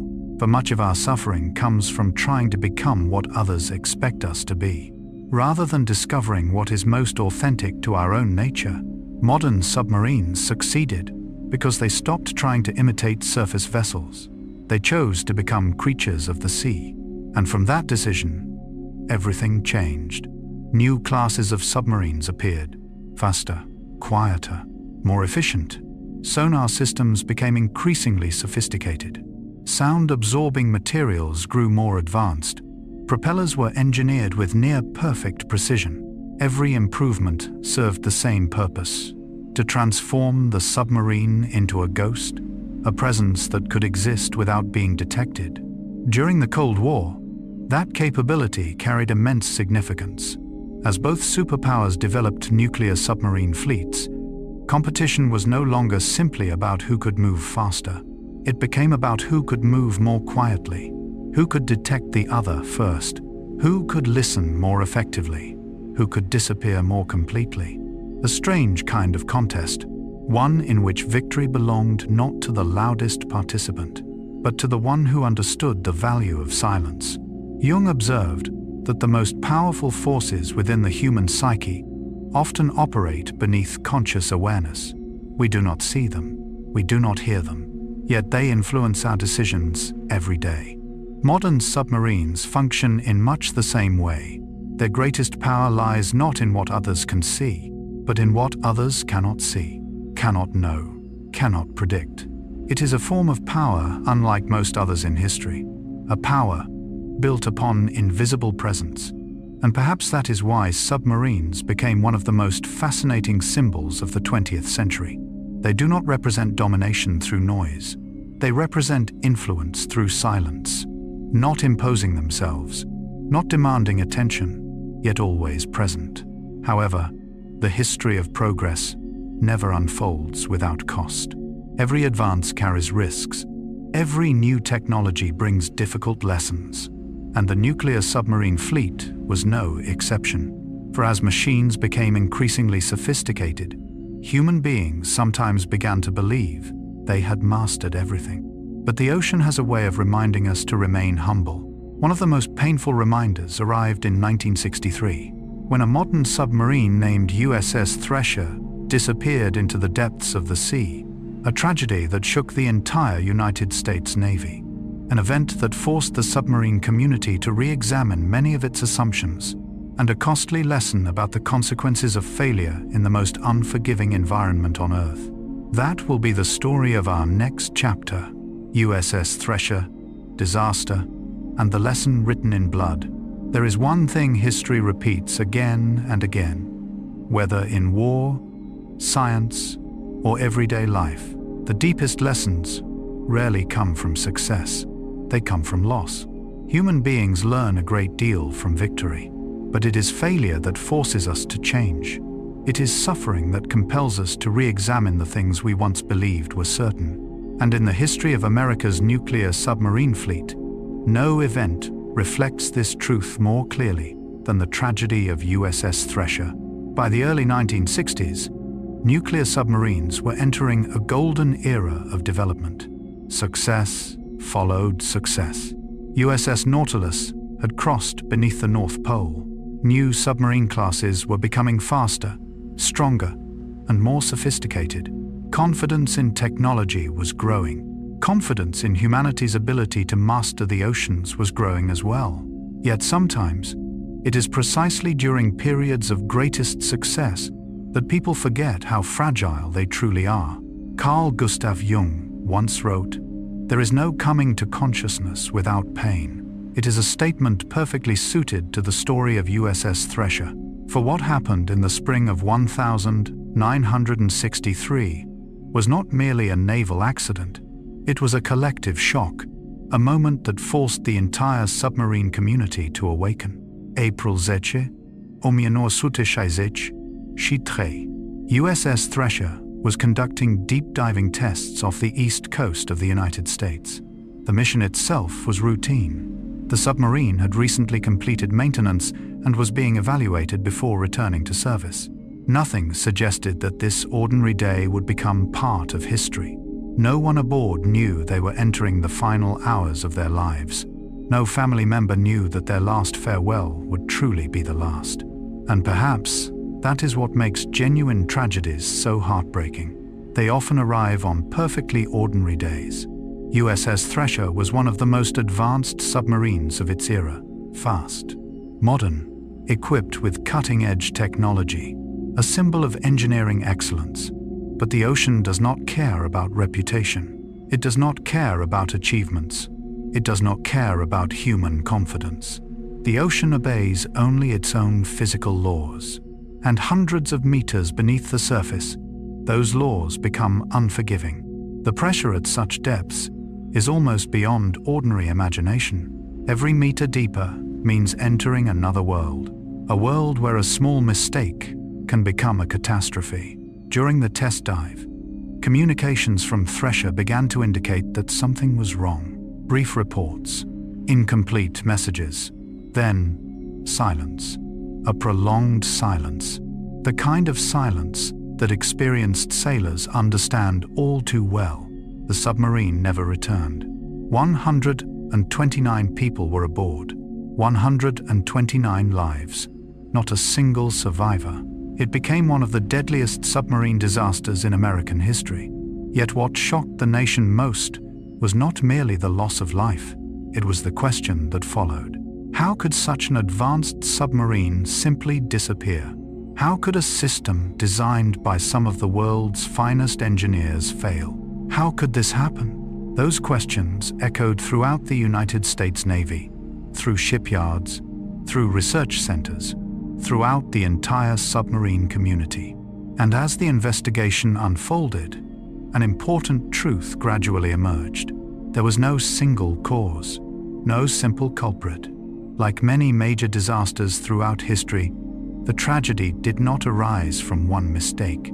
It emerged from a chain of small factors, a technical detail, a hidden weakness, an assumption that had not been fully tested, a vulnerable link within a larger system. Jung once made a profound observation about human psychology. He wrote, "The shoe that fits one person pinches another. There is no recipe for living that suits all cases. There is no simple formula for every problem." The same is true in engineering. The Thresher disaster demonstrated that within highly complex systems, danger often comes not from what we see, but from what we overlook. The disaster forced the Navy to confront an uncomfortable reality. Past success does not guarantee future safety. Modern technology does not equal perfection. Confidence must always be accompanied by verification. It was a painful lesson, but it was also a necessary one. Because sometimes the price of progress is not paid in money. It is paid in human lives. And from that loss, one of the most rigorous safety programs in naval history would be born. A program built upon the memory of those who never returned. A program that would fundamentally change how American submarines were designed, inspected, and operated. Some losses break people. Others force them to grow. The difference lies in the question that follows the tragedy. Will we simply grieve, or will we learn something from the pain? After USS Thresher vanished beneath the Atlantic Ocean in April 1963, the United States Navy faced precisely that choice. 129 people were gone. 129 families would never see their loved ones return. No investigation could change that reality. No report could bring them back. But one thing still remained within the power of the living: to ensure that a similar tragedy would never happen again. Carl Gustav Jung once wrote, "I am not what happened to me. I am what I choose to become." Though Jung was speaking about individual growth, the statement applies equally to organizations and nations. A tragedy does not define the future. The response to that tragedy does, and the Navy's response to Thresher became one of the most remarkable examples of that principle. Through extensive investigations, a new understanding emerged. Safety could not be based on assumptions. It could not be based on confidence. It could not be based on reputation. Safety had to be built upon evidence, upon testing, upon verification, upon standards so rigorous that outsiders sometimes considered them excessive. From that philosophy came a program known as SubSafe. The name sounds simple, but its significance is enormous. SubSafe is not merely a technical procedure. It is a philosophy, a promise, a commitment that every component related to a submarine's ability to survive must be examined to the highest possible standard. If a part is installed, its origin must be traceable. If a weld is completed, its quality must be verified. If a system is maintained, the entire process must be documented and inspected. No exceptions, no shortcuts, no assumptions. To some people, such measures may seem excessive, but deep beneath the ocean, good enough is not always good enough. At depths of hundreds of meters, water pressure can crush steel. A failed gasket, a malfunctioning valve, a defective pipe. On land, these might be minor inconveniences. At sea, they can determine life or death. Jung devoted much of his work to what he called the shadow. He believed that our greatest dangers often come not from the obvious, but from what is ignored, the things hidden in the dark corners of awareness, the things we do not wish to see. The Thresher disaster forced the submarine community to confront those shadows, to examine assumptions once believed to be correct, to question procedures once considered sufficient, to scrutinize details once dismissed as insignificant. It was not a pleasant process, but it was a necessary one, because growth always begins with honesty.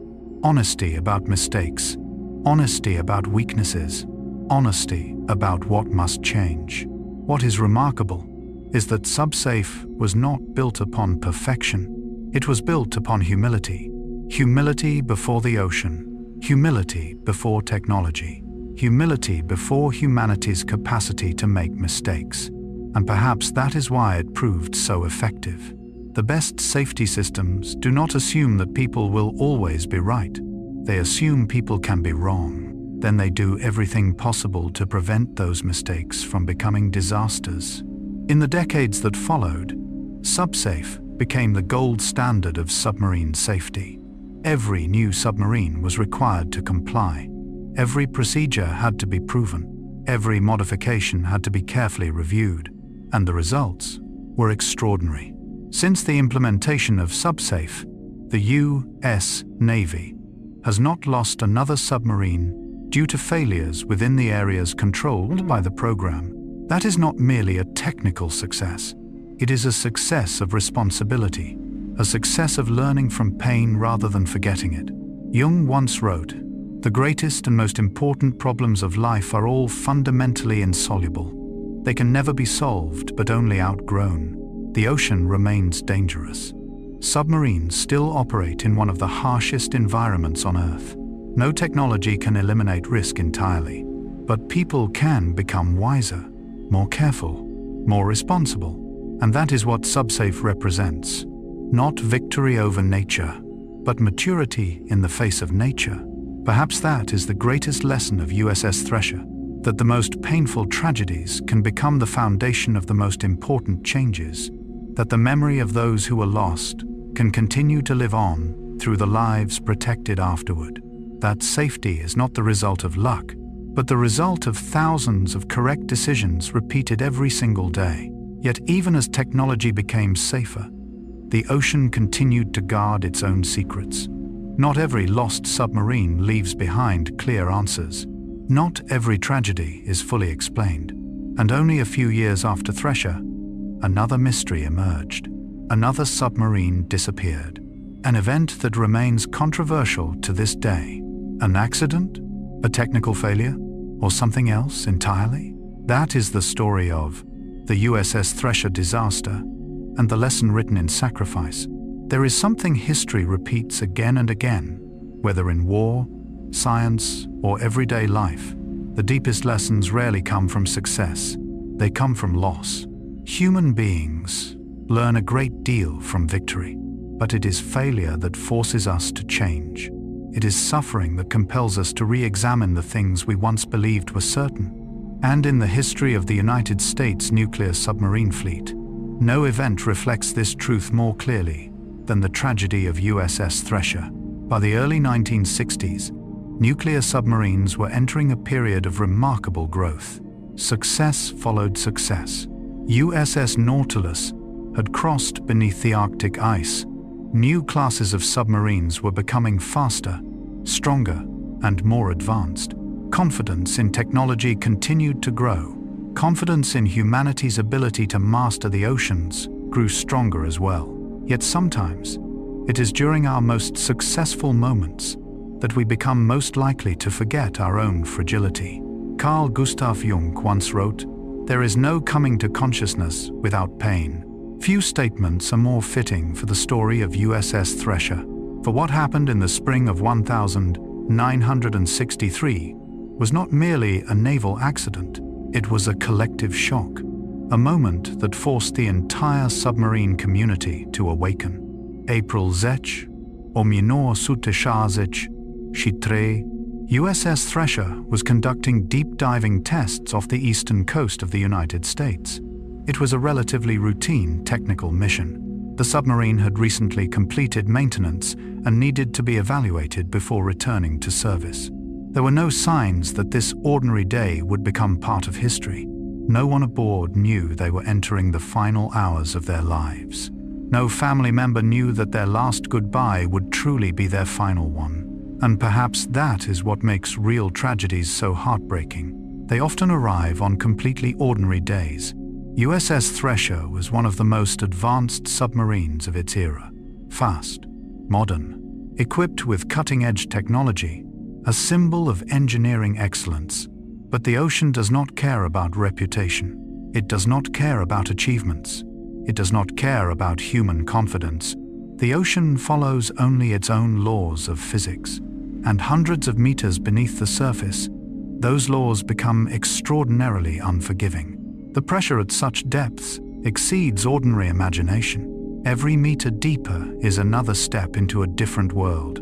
A world where a single small error can become a catastrophe. During the dive, communications from Thresher began to reveal that something was wrong. Brief reports, incomplete messages, then silence. A long silence. The kind of silence that those who work at sea understand all too well. The submarine never returned. 129 people were aboard. 129 lives. Not a single survivor. It became one of the most devastating submarine accidents in American history. Yet what made the event so shocking was not only the number of lives lost, it was the question that followed. How could such an advanced submarine simply disappear? How could a system designed by some of the finest engineers fail? How could this happen? Those questions echoed throughout the United States Navy, across shipyards, across research centers, throughout the submarine community. And as the investigation unfolded, an important truth gradually emerged. There was no single cause, no simple culprit. Like many major disasters throughout history, the accident did not arise from one mistake alone.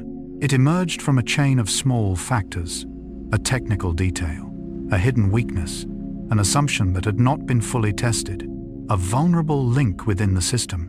Jung once made a profound observation about human psychology.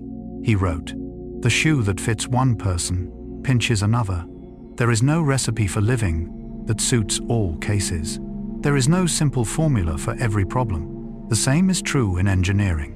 The Thresher disaster demonstrated that within highly complex systems, danger often comes not from what we can see, but from what we fail to notice. The tragedy forced the entire Navy to confront an uncomfortable reality. Past success does not guarantee future safety. Modern technology does not equal perfection. Confidence must always be accompanied by verification. It was a painful lesson, but it was also a necessary one, because sometimes the price of progress is not paid in money. It is paid in human lives, and from that loss, one of the strictest safety programs in naval history would emerge. A program built upon the memory of those who never returned. A program that would transform the way every American submarine was designed, inspected, and operated. Some losses break people, others force them to grow. The difference lies in the question asked after the tragedy. Will we simply grieve, or will we learn something from the pain? After USS Thresher disappeared beneath the Atlantic Ocean in April of 1963, the United States Navy faced that very choice. 129 people were gone. 129 families would never again see their loved ones return. No investigation could change that reality. No report could bring them back.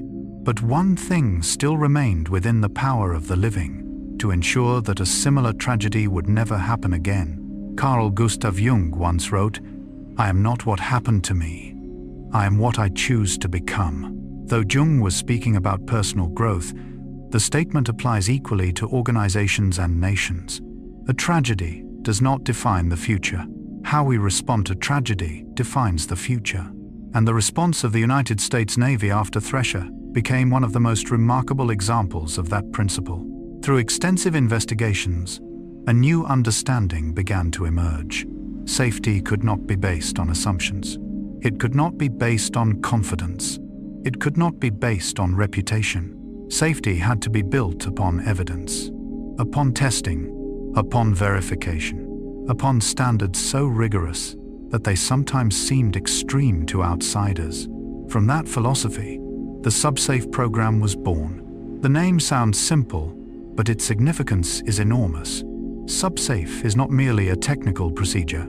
It is a philosophy, a promise, a commitment that every detail related to a submarine's ability to survive must be inspected to the highest possible standard. If a component is installed, its origin must be traceable. If a weld is completed, its quality must be verified. If a system is maintained, the entire process must be documented and inspected. No exceptions, no shortcuts, no room for assumptions.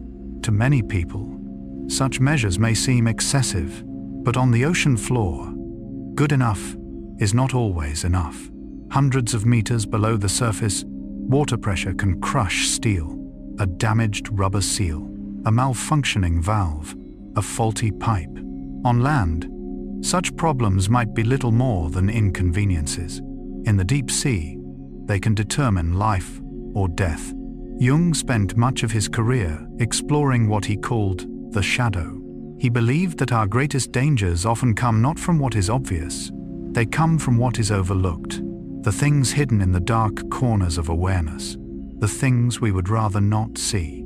The Thresher disaster forced the entire submarine community to look directly into those shadows, to examine assumptions once believed to be true, to question procedures once believed to be sufficient, to scrutinize details once considered insignificant. It was not a comfortable process, but it was a necessary one, because growth always begins with honesty. Honesty about mistakes, honesty about weaknesses, honesty about what must change. What is remarkable is that SubSafe was not built upon perfection. It was built upon humility. Humility before the ocean. Humility before technology. Humility before humanity's own capacity for error.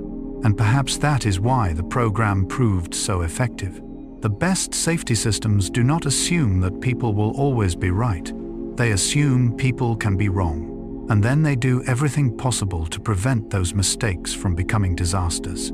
Over the decades that followed, SubSafe became the gold standard of submarine safety. Every new submarine had to comply with its requirements. Every procedure had to be proven. Every modification had to be carefully reviewed. And the results were remarkable. Since the implementation of SubSafe, the United States Navy has not lost another submarine due to failures within the areas controlled by the program. That is not merely a technical achievement. It is a triumph of responsibility, a triumph of learning from pain rather than forgetting it. Jung once wrote, "The greatest and most important problems of life are all fundamentally insoluble. They can never be solved but only outgrown. The ocean remains dangerous. Submarines still operate in one of the harshest environments on Earth. No technology can eliminate risk entirely, but human beings can become wiser, more careful, more responsible, and that is precisely what SubSafe represents. Not victory over nature, but maturity in the face of nature. Perhaps that is the greatest lesson of USS Thresher, that the most painful tragedies sometimes become the foundation for the most important changes, that the memory of those who were lost can continue to live on through the lives protected afterward. That safety is not the result of luck, but the result of thousands of correct decisions repeated day after day. Yet even as technology became safer, the ocean continued to guard its own secrets. Not every lost vessel leaves behind clear answers. Not every tragedy is ever fully explained. And only a few years after Thresher, another mystery emerged. Another submarine disappeared. A case that remains controversial to this day. An accident? A technical failure? Or something else entirely? That is the story of the mystery of USS Scorpion. There are some stories in history that end with an explanation, a final report, a clear conclusion, a cause that is identified, and over time, the debates slowly fade away. But there are other stories. Stories that, even after decades have passed, still contain gaps that no one has been able to fill. Stories that continue to make people ask questions, continue to speculate, continue to search. Because deep within the human soul, we are drawn to mysteries that remain unsolved. USS Scorpion is one of those stories. If USS Thresher was a tragedy that led to sweeping reforms and clear engineering lessons, USS Scorpion belongs to a different world, a world of theories, suspicions, and secrets resting deep beneath the ocean floor. Carl Gustav Jung once wrote, "The most intense conflicts, if overcome, leave behind a sense of security and calm that is not easily disturbed." But what happens when a story is never truly overcome?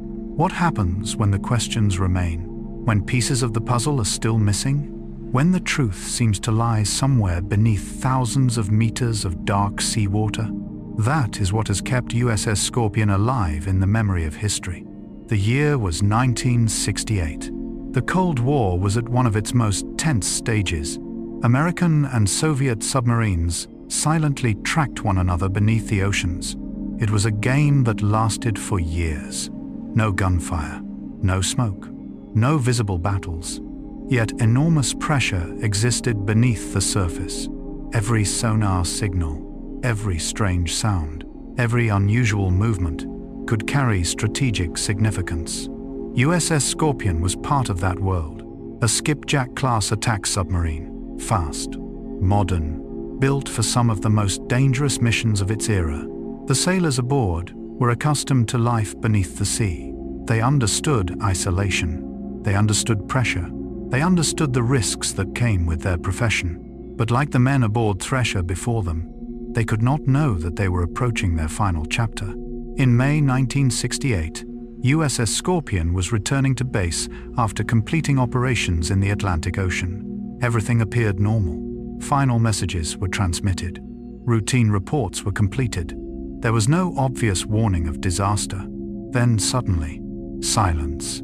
The kind of silence every Navy fears. No new signals, no responses, no communication. The submarine vanished, and the 129 people aboard vanished with it. At first, many believed it was merely a communications problem. Perhaps the radio systems had failed. Perhaps weather conditions were interfering with transmissions. Perhaps the submarine was engaged in a special mission. But time passed. Hours became days. Days became weeks. And hope slowly gave way to concern. A massive search operation was launched. Ships, aircraft, sonar specialists, all searching for answers. Eventually, the wreck was discovered on the floor of the Atlantic Ocean, more than 3,000 meters beneath the surface, a place that was almost beyond human reach at that time. The images shocked many observers. Scorpion had broken apart, its remains scattered across the seabed. Yet from that moment, the mystery truly began. Because finding the wreck did not mean finding the answer. Quite the opposite. It raised even more questions. What happened? Why did such a modern submarine sink so quickly? What prevented the crew from sending a distress signal? Was it an accident? A technical failure? Or something else? In Jungian psychology, the unknown possesses a unique power. Jung believed that human beings are not only afraid of mysteries, we are also fascinated by them. Because the unknown represents the unconscious side of the world, the unexplored, the uncontrollable, the part that exists beyond our certainty. USS Scorpion quickly became such a symbol, a modern mystery, resting on the ocean floor. A story in which every theory seems to generate new questions. Some experts suggested that a torpedo may have been responsible, an accident in which one of the submarine's own torpedoes activated unexpectedly. Others suspected mechanical failures. Still others focused on structural issues. And then there were even more dramatic theories. Stories involving secret confrontations with the Soviet Union. Theories that were never fully proven, yet never completely disappeared. Like the shadows Jung often described within the unconscious mind. The less light shines upon them, the larger they grow in human imagination. But perhaps the most thought-provoking aspect of the story is not what we know. It is what we do not know. Because USS Scorpion reminds us that no matter how advanced technology becomes, no matter how confident humanity grows, there are still dark corners we cannot fully illuminate. And from those shadows, the search for truth continues. Yet to understand why USS Scorpion remains a mystery even today, we must look deeper into the theories, the debates, the unanswered questions. Perhaps what makes USS Scorpion one of the most fascinating stories in submarine history is not the fact that it sank. After all, maritime history has witnessed many lost vessels. What makes Scorpion different is that more than half a century later, people still cannot fully agree on the ultimate cause. And within that space between known facts and unanswered questions, imagination begins to work. Carl Gustav Jung once wrote, "The pendulum of the mind oscillates between sense and nonsense, not between right and wrong." Perhaps no example fits that observation better than USS Scorpion, because when an event lacks a definitive explanation, the human mind naturally tries to complete the story. We dislike gaps. We dislike question marks. We dislike the feeling that something remains beyond our understanding. And so the theories emerge. The first theory, and the one many technical experts consider the most plausible, involves a torpedo. Some researchers believe that one of the submarine's torpedoes may have suffered a malfunction. Within the confined environment of a submarine, even a small weapons system failure can quickly become catastrophic. Some theories suggest the crew attempted to manage the emergency. Perhaps they followed emergency procedures. Perhaps they fought against time during their final moments. But beneath the sea, time can be a luxury. A chain of events unfolding too quickly can overwhelm even the most capable crew. Then another theory appeared, one centered on mechanical systems, hidden failures, the immense pressures of the deep ocean, the physical limits that every machine must eventually face. At depths of thousands of meters, the ocean is a force that offers no negotiation, no second chances, no time for repairs, no place to seek shelter. If something fails there, the consequences often unfold within seconds. Yet even these explanations did not satisfy everyone, because USS Scorpion disappeared in 1968, one of the most tense years of the Cold War, a period when American and Soviet submarines constantly shadowed one another in darkness, a time when many military operations were kept under strict secrecy. And from that environment, additional theories emerged. Did Scorpion collide with a Soviet submarine? Was it somehow caught in a secret military incident? Did something happen that the public was never told? For decades, these questions have appeared in books, documentaries, and debates. Yet, despite the release of many classified records, no evidence has emerged strong enough to conclusively prove any single theory. And so the mystery remains. Jung spent much of his life studying what he called the shadow, the hidden side of consciousness. He believed that what remains unrecognized often exerts enormous influence over us, not because it is more powerful than truth, but because it has not yet been explained. USS Scorpion is like a shadow within naval history, not completely invisible, not completely understood, always present at the edge of awareness, always suggesting that something remains undiscovered. It also reveals something fascinating about human nature. We often think we seek answers, yet sometimes what allows a story to endure is precisely the absence of a final answer. History's greatest mysteries often outlive stories that have already been resolved, because they allow each generation to continue asking questions, to continue reflecting, to continue exploring. Perhaps that is why the ocean occupies such a special place in human imagination. For despite all our technological advances, most of the seafloor remains unexplored. We have walked on the moon. We have sent probes to distant planets. Yet beneath Earth's blue waters, countless mysteries remain. USS Scorpion rests there as a reminder that human knowledge always has limits. That science is not the act of knowing everything, but the process of continually searching, that sometimes the most honest answer we can give is, we still do not know. Jung once wrote, "The more we know of ourselves, the more we become aware of what remains unknown." That is true of human psychology, and it is equally true of the ocean. Every discovery creates new questions. Every answer reveals deeper mysteries. Perhaps that is why USS Scorpion is not merely the story of a lost submarine. It is a story about the limits of knowledge, about humility before the unknown, about the endless dialogue between humanity and mystery. And from those mysteries, we begin to understand that a submarine fleet is not simply a collection of identical vessels. Within that underwater world exist two very different roles, two different missions, two different philosophies, two different souls sharing the same fleet. One was born to hunt. The other was born to preserve the balance of the world. That will be the story of the next chapter, the two souls of the submarine fleet. If you stand on a quiet shoreline at night and gaze out into the darkness of the ocean, it is difficult to imagine that entirely different worlds exist beneath those deep waters. Vessels with no lights, no visible trace, no sound, silently moving through the darkness. But what is truly fascinating is that not all submarines are born for the same purpose. Just as the human soul is driven by different motivations, the modern submarine fleet contains two very different natures, two roles, two philosophies, two souls. One soul was created to hunt, the other was created to prevent war. Carl Gustav Jung once wrote, "The meeting of two personalities is like the contact of two chemical substances. If there is any reaction, both are transformed." In a sense, the entire history of submarines during the Cold War was the meeting of two such natures.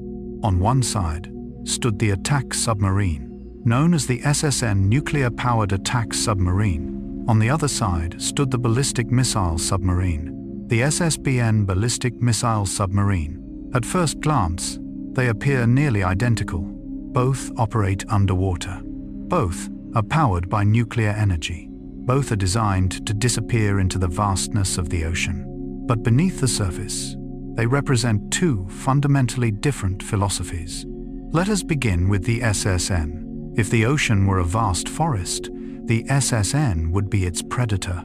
Fast, agile, always moving, always searching, always listening. Its mission is not to remain still, not to wait, but to act, to track enemy submarines, to gather intelligence, to escort carrier strike groups, to monitor secret military activities. In many ways, an SSN operates like a patient hunter, for weeks, sometimes months, silently shadowing a target, never detected, never making a mistake. Because beneath the sea, the one who hears first is often the one who survives. This makes the SSN one of the most sophisticated machines ever created. Yet what is remarkable is not merely the technology, it is the psychology behind it. To become an effective hunter, one must first learn patience. Not passive patience, but alert patience. A state of readiness that remains prepared to act, yet refuses to act too soon. Jung observed that one of the signs of maturity is the ability to control impulses, not reacting immediately, not acting purely from emotion, but waiting for the right moment. Attack submarine crews understand this better than most. There are missions in which the majority of time is spent simply listening to the distant sound of propellers, listening to the faintest vibrations in the water, listening to the ocean tell its story. In that world, sound becomes language. Every noise carries meaning. Every signal may reveal the presence of another vessel, a battle fought with ears instead of eyes, a hunt conducted in complete darkness. Yet elsewhere, within the submarine fleet, exists an entirely different soul. If the SSN is the hunter, the SSBN is the guardian. If the SSN constantly moves in search of its opponent, the SSBN exists to ensure that no one ever finds it. This is the fundamental difference. An attack submarine succeeds when it locates its target. A ballistic missile submarine succeeds when nobody locates it. SSBNs carry strategic nuclear missiles, weapons capable of changing the fate of nations. Yet paradoxically, their greatest purpose is not to use those weapons. Their purpose is to ensure that they never need to be used. That is the essence of deterrence. An invisible presence, a silent reminder that any attack would carry an unacceptable cost. Young once wrote, "Where wisdom reigns, there is no conflict between thinking and feeling." Perhaps the philosophy of the SSBN reflects that same spirit. Its greatest strength lies not in action, but in the ability to avoid action, not in starting war, but in preventing it, not in destruction, but in maintaining balance. It is a form of power very different from what people often imagine. Throughout history, we have celebrated those who won battles. Yet sometimes, the individuals who prevent battles from happening at all have the deepest influence on the world. And here we begin to see something remarkable. Two kinds of submarines, two different missions, two different approaches, yet both existing within the same strategic ecosystem, like two sides of the same coin, like two dimensions of the human psyche. One part constantly seeks exploration, action, movement, forward momentum. The other seeks protection, stability, the prevention of chaos. But how do these two souls work together to form the foundation of America's underwater power? And why did their simultaneous existence help shape the entire Cold War era? When viewed through the lens of history, the true strength of the US submarine fleet was never merely its technology, not merely its nuclear reactors, not merely its missiles or sophisticated sonar systems. Its true strength was balance, a delicate balance between two seemingly opposite roles, between action and restraint, between pursuit and protection, between movement and stillness. Carl Jung spent many years studying what he called the reconciliation of opposites within the human soul. He believed that maturity does not come from eliminating one part of oneself. It comes from learning how to integrate different parts into a greater whole. He once wrote, "The reconciliation of opposites is a major problem of life." Seen through that perspective, the SSN and the SSBN resemble opposing forces existing within a single system. One represents initiative, the other represents patience. One searches, the other waits. One enters the darkness to find its adversary. The other enters the darkness so that no one can find it. Yet it is precisely this combination that creates strategic effectiveness. Imagine a world containing only SSNs, a fleet composed entirely of hunters, submarines that track targets, collect intelligence, monitor adversaries. Such a fleet would possess extraordinary awareness, but it would lack the ultimate layer of deterrence. It would lack the silent reminder that any war could carry consequences too terrible to accept. Now imagine the opposite, a world containing only SSBNs, silent guardians, submarines carrying strategic missiles. Such a fleet would create powerful deterrence, but it would lack eyes. It would lack ears. It would lack the ability to understand what is happening beneath the ocean's surface. That is why the two submarine types do not compete. They complement one another, like instruments within a symphony orchestra. Not every instrument plays the same melody, yet together they create a complete composition. This reflects a deeper truth about life itself. Human beings are often attracted to simple stories.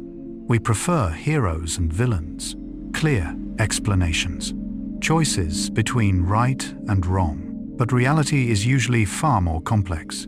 Jung understood this. He believed maturity begins when we accept the multidimensional nature of the world, when we recognize that two seemingly opposing forces may both be necessary.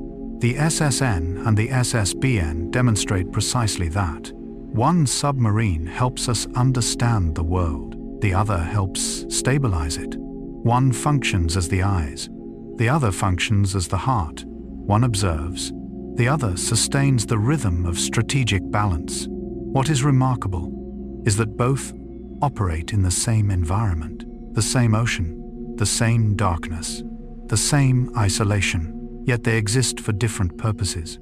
This recalls one of Jung's most insightful observations. Knowing your own darkness is the best method for dealing with the darknesses of other people.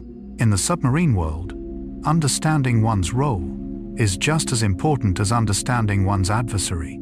An SSN cannot fulfill its mission by trying to become an SSBN. An SSBN cannot succeed by behaving like an SSN. Each must remain faithful to its own nature, and together, they create collective strength. Perhaps there is a lesson here for all of us. Not everyone is born to play the same role. Not everyone must lead. Not everyone needs to stand beneath the spotlight. Some people are pioneers. Some are protectors. Some create change. Others preserve what matters most. All unnecessary. During the most dangerous years of the Cold War, hundreds of submarines quietly carried out their missions. No one saw them. No one applauded when they succeeded. There were no victory parades, no historic speeches, only the ocean, silence, and responsibility. Yet those anonymous sailors helped maintain a fragile balance for decades, a balance that much of the world today takes for granted. Jung once wrote, "In all chaos there is a cosmos. In all disorder, a secret order." From the outside, the Cold War appeared chaotic, filled with suspicion, tension, and dangerous confrontations. But beneath the waves, a hidden order existed, a system of balance maintained by submarines no one could see, SSNs listening, SSBNs patrolling, sailors working in darkness. And within that world of sound, patience, and secrecy, another battle was taking place.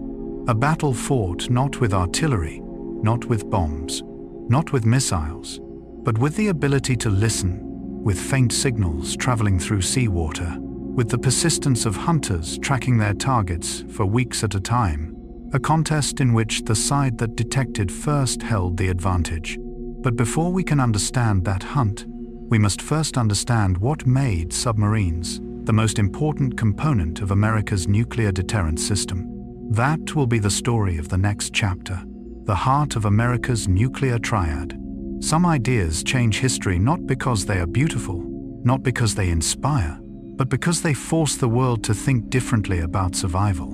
In the 20th century, as humanity entered the nuclear age, a question began to haunt political leaders, military strategists, and ordinary citizens alike. What would happen if nuclear war actually broke out? This was no longer a question for science fiction writers, no longer a vague fear. For the first time in history, humanity possessed the ability to destroy its own civilization. And once that possibility emerged, every concept of national security had to evolve with it. Carl Gustav Jung once wrote, "The greatest danger to man is man himself."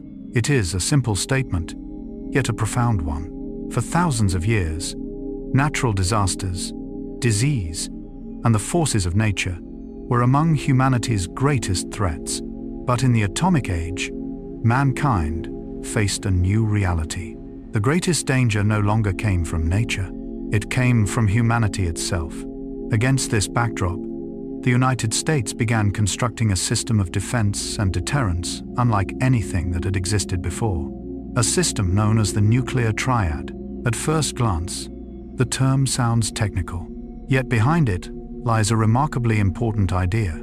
If a nation wishes to maintain a credible nuclear deterrent, it cannot place all its hopes in a single type of weapon. Any system can be attacked, any base can be destroyed, any plan can fail.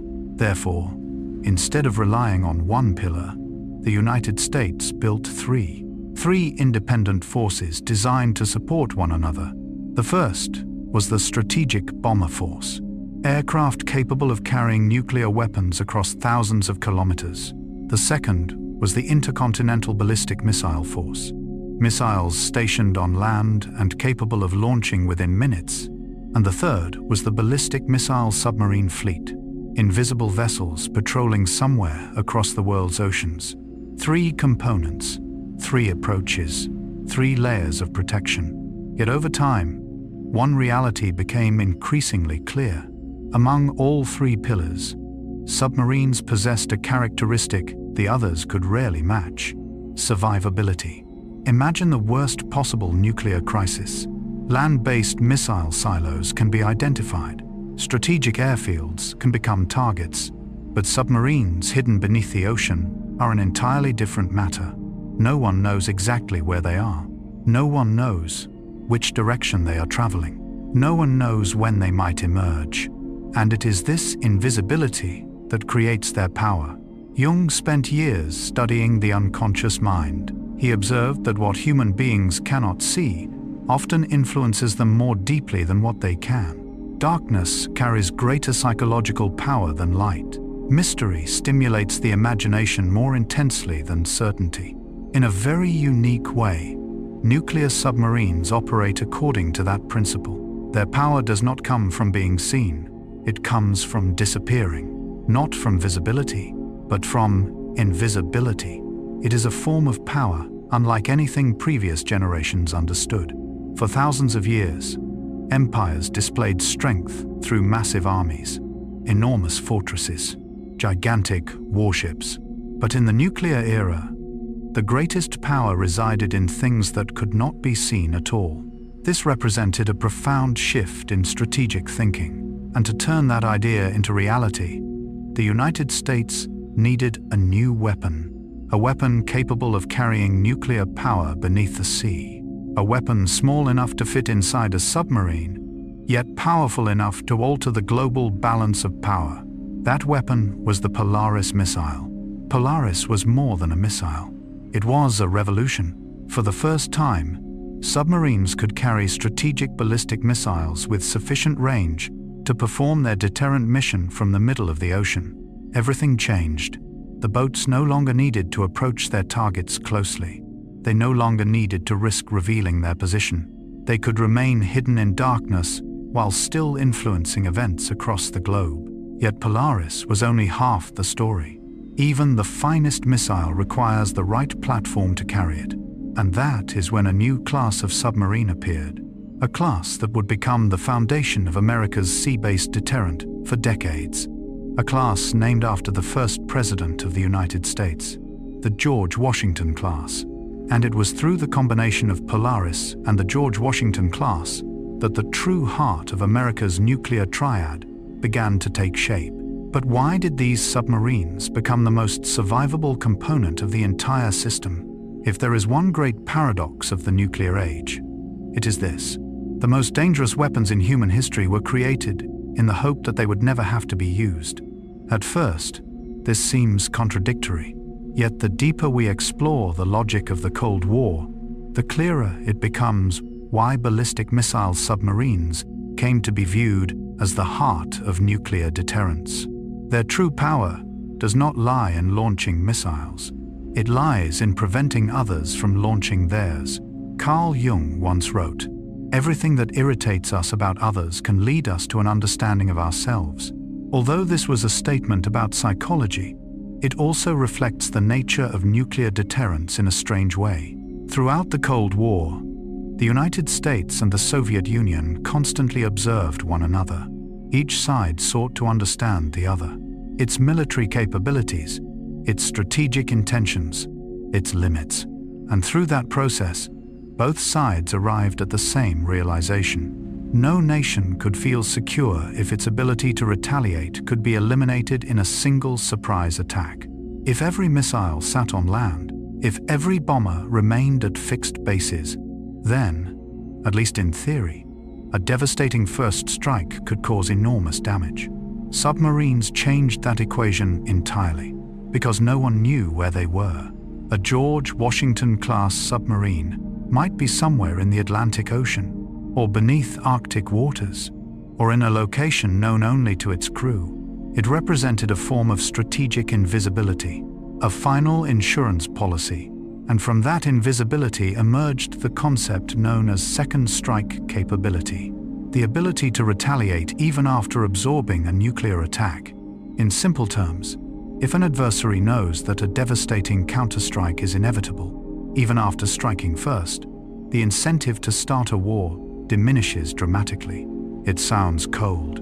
It sounds paradoxical. Yet in the nuclear world, this logic became one of the reasons total war never occurred. Jung spent considerable time studying the human instinct of fear. He realized that fear is not always a negative emotion. Sometimes it functions as a protective mechanism. Fear stops us before we step off a cliff. Fear forces us to consider consequences. Fear encourages us to think before we act. In a sense, the entire doctrine of nuclear deterrence is built upon the same principle. Not trust, not friendship, not goodwill, but consequences.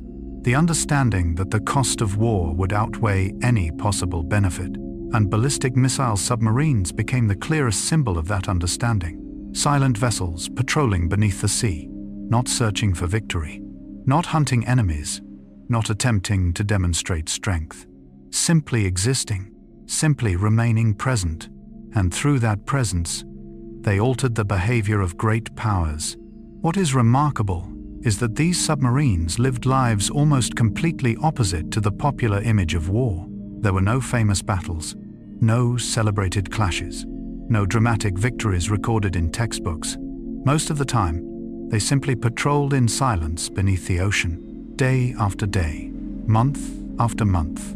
Many of the sailors aboard them never knew whether their missions had actually prevented a war, yet perhaps that is the very definition of success in this field. If they performed their duty perfectly, nothing happened. And if nothing happened, the world continued to function normally. Jung once wrote, "The least of things with a meaning is worth more in life than the greatest of things without it." Few statements describe strategic submarines more accurately. From the outside, a submarine quietly patrolling for months beneath the sea appears unremarkable, yet its significance may influence the fate of millions.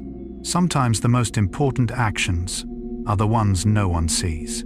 Sometimes the greatest contributions occur in silence. Perhaps there is a deeper lesson here. Human beings often measure value through attention, through fame, through recognition, but not everything meaningful needs to be visible. A father quietly caring for his family, a teacher dedicating decades to students, a scientist working alone in a silent laboratory, or a submariner patrolling somewhere in the middle of the ocean. Each may shape the world far more than anyone realizes. And that is why nuclear submarines gradually became the most survivable element of the nuclear triad, not because they were the strongest, but because they were the hardest to find, not because they appeared the most, but because they appeared the least. A paradox that only the ocean could create. Yet while these strategic submarines silently maintained global balance, another, entirely different struggle was unfolding elsewhere beneath the sea. A struggle not focused on destroying cities, not on launching missiles, not on deterrence, but on searching, tracking, listening. A contest in which every sound mattered, every vibration could reveal the location of an adversary. A contest in which the side that heard first gained the advantage. It was the secret hunt that lasted for decades between American and Soviet submarines, a war almost invisible to the rest of the world.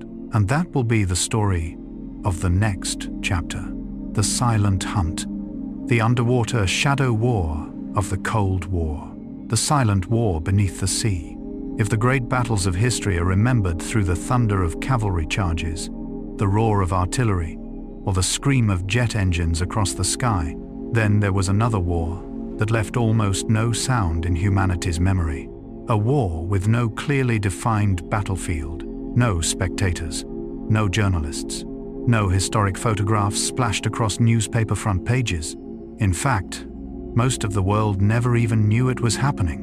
It was the silent war beneath the oceans, the struggle between American and Soviet submarines throughout the long decades of the Cold War. A game in which the prize was not glorious victory. It was simply survival. Carl Gustav Jung once wrote, "Who looks outside dreams, who looks inside awakes." It is a statement about inner exploration, yet in a very unusual way. It also reflects the world of submarines. For beneath the sea, what the eye can see matters very little. The winner is not the one who observes best with his eyes. The winner is the one who knows how to listen. To listen to the invisible world surrounding him, to hear the tiny signals others miss, to detect the presence of an adversary hidden within the darkness. During the most tense years of the Cold War, the oceans became an enormous chessboard. But unlike any chessboard in history, the pieces could not see one another. An American submarine might be only a few dozen kilometers away from a Soviet submarine. Yet both vessels were moving through the same abyssal darkness, neither knowing the exact location of the other, neither knowing whether they had already been detected, neither knowing who was hunting whom. It created a very unique form of tension. A tension remarkably similar to what Jung described when speaking of the unconscious mind. We cannot see it, yet we know it exists. And that alone gives it power. To a submariner, the ocean is not empty space. It is a world overflowing with sound. The sound of propellers, the sound of moving water, the sound of engines, the sound of tiny vibrations traveling through steel hulls. Every sound carries information. Every sound tells a story. An experienced sonar operator can sometimes identify an entire class of vessel simply by listening, much like a musician recognizing a single instrument within an orchestra. That is why sonar became one of the most important technologies in submarine warfare. If radar is the eye of the sky, then sonar is the ear of the ocean. Yet sonar does not operate within a simple environment. The sea is not a quiet room. It is a living world, a world where temperature, salinity, and depth are constantly changing. And every change affects how sound travels. There are layers of cold water beneath warmer layers, regions where sound bends unexpectedly, areas where signals travel immense distances, and places where they seem to disappear entirely. To outsiders, the ocean may appear to be nothing more than water, but to sonar officers, it resembles an invisible labyrinth, a maze constructed from physics, temperature, and pressure. Jung believed the human mind resembled an ocean. Consciousness was merely the surface. The unconscious was the immense body of water beneath it, a world far larger than we often realize. Perhaps that is why submarine stories hold such fascination. They are not merely stories of technology. They are stories about learning to navigate what cannot be seen, a skill that both submariners and ordinary people need throughout life. In our daily lives, we often make decisions based on subtle signals, a glance, a moment of silence, a feeling difficult to describe with words. Likewise, beneath the ocean, life and death decisions are often made from the faintest indications. An unusual sound, a strange vibration, a tiny alteration within a familiar background noise. The one who notices first gains the advantage.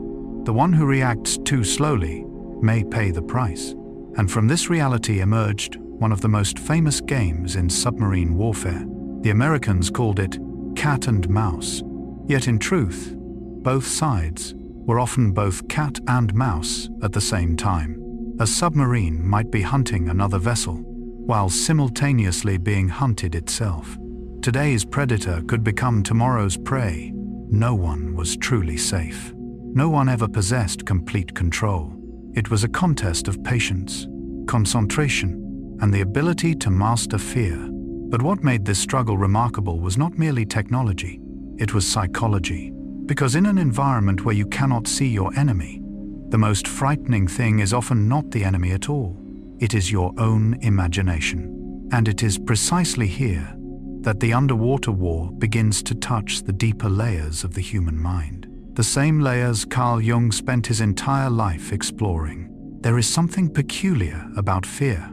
Usually, we fear what we can see: an approaching storm, a spreading fire, a visible threat standing directly before us.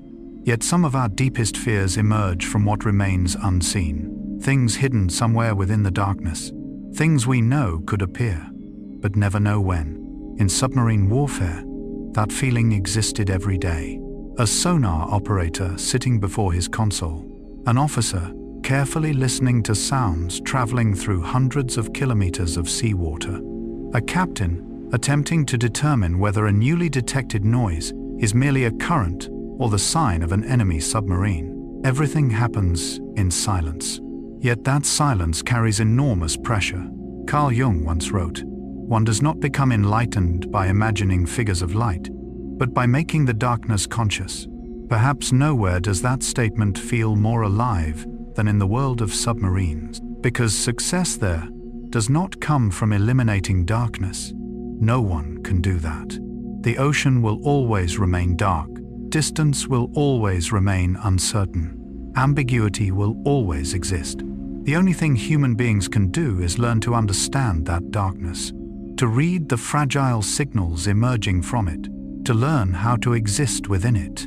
Throughout the Cold War, hundreds of secret pursuits unfolded beneath the waves. There were no gunshots, no victory declarations, no medals for those involved. Yet for the sailors, these were intellectual duels lasting weeks and sometimes months. An American submarine might quietly follow a Soviet submarine, maintaining exactly the right distance to avoid detection, recording every change in speed, every alteration of course, every sign of activity. Elsewhere, a Soviet submarine might be doing exactly the same thing. Two adversaries, two shadows, two nearly invisible presences, sharing a world in which neither wished to be discovered first. That is why sound became the most valuable currency beneath the sea. An unusual propeller noise, a slight vibration from machinery, the faint clang of metal touching metal. Any of these could become a clue. Sonar specialists were often compared to conductors of darkness. They could not see the target, yet they could sense its presence. Much like a psychologist listening for what remains unsaid, a hesitation, a pause, a subtle change in tone. Jung believed the most important truths rarely exist on the surface. They lie beneath, within the deeper layers of the unconscious. In the submarine world, that principle became almost a law of physics. What matters most is not what floats above the water. It is what remains hidden below, not what is seen, but what is heard. There is a beautiful paradox here. Modern submarines are among the most technologically advanced machines ever created, yet the most important skill aboard them is one of humanity's oldest: listening. Not merely hearing, but truly listening. Listening with complete concentration. Listening for what others miss. Listening even when everything seems perfectly quiet. Life is much the same. Many people hear, very few truly listen. We hear another person's words, but not the worry hidden behind them. We hear the story, but not the emotions beneath it. We hear the world, yet often forget to listen to ourselves. Jung spent his life encouraging people to have that conversation with their own inner world, because, in his view, the things we ignore are often the things that matter most. The same is true in submarine warfare. A small sound overlooked can endanger an entire vessel. A tiny detail missed can alter the outcome of a mission. That is why those who work in this field develop an extraordinary degree of patience. They learn to wait, to observe, to avoid reacting too quickly. In a world growing faster every day, that is a rare quality. And perhaps it is a lesson worth reflecting on before drifting off to sleep. Sometimes the answer does not appear when we try to control everything. It appears when we become quiet enough to listen to life, to listen to other people, to listen to the subtle signals our souls send us each day. In the end, the underwater war was never merely a struggle of technology. It was a struggle of awareness, of attention, of the ability to perceive the invisible. And within that struggle, another role for submarines began to emerge. No longer merely hunters, no longer merely nuclear guardians, but perfect spies. Invisible witnesses capable of reaching places no one else could. Intelligence tools operating deep within an adversary's most secret waters. And that brings us to one of the boldest missions of the Cold War. A mission in which silence became a weapon, and information became a treasure more valuable than missiles themselves. That is the story of the next chapter. Operation Ivy Bells, the most daring underwater spy mission of the Cold War. Spies beneath the ocean. For most of human history, when we think of espionage, we think of people, agents operating under false identities, secret meetings in the shadows, encrypted messages passed between nations, faceless individuals living along the fragile boundary between loyalty and betrayal. But as the Cold War entered its most intense years, the very concept of espionage began to change. For the first time in history, one of the most effective spies was not a human being. It was made of steel, powered by nuclear energy. Moving silently through the darkness of the ocean, it needed no passport, no cover story, no false identity. It was a submarine. Carl Gustav Jung once wrote, "The world will ask you who you are, and if you do not know, the world will tell you." It is a statement about identity. Yet it also invites us to consider another question. How well does a nation truly understand the world around it? For in every age, information has been a form of power. Those who understand more possess an advantage. Those who see what others cannot see make better decisions.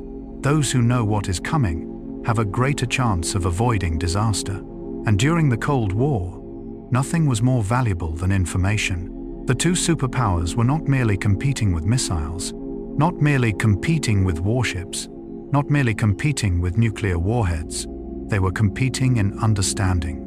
Understanding what the other side was thinking, understanding what it was preparing, understanding what was happening behind the curtain of secrecy. That is why intelligence operations became an essential part of a confrontation that lasted for decades. But there was a problem. The Soviet Union was enormous. Many military facilities were buried deep within its territory.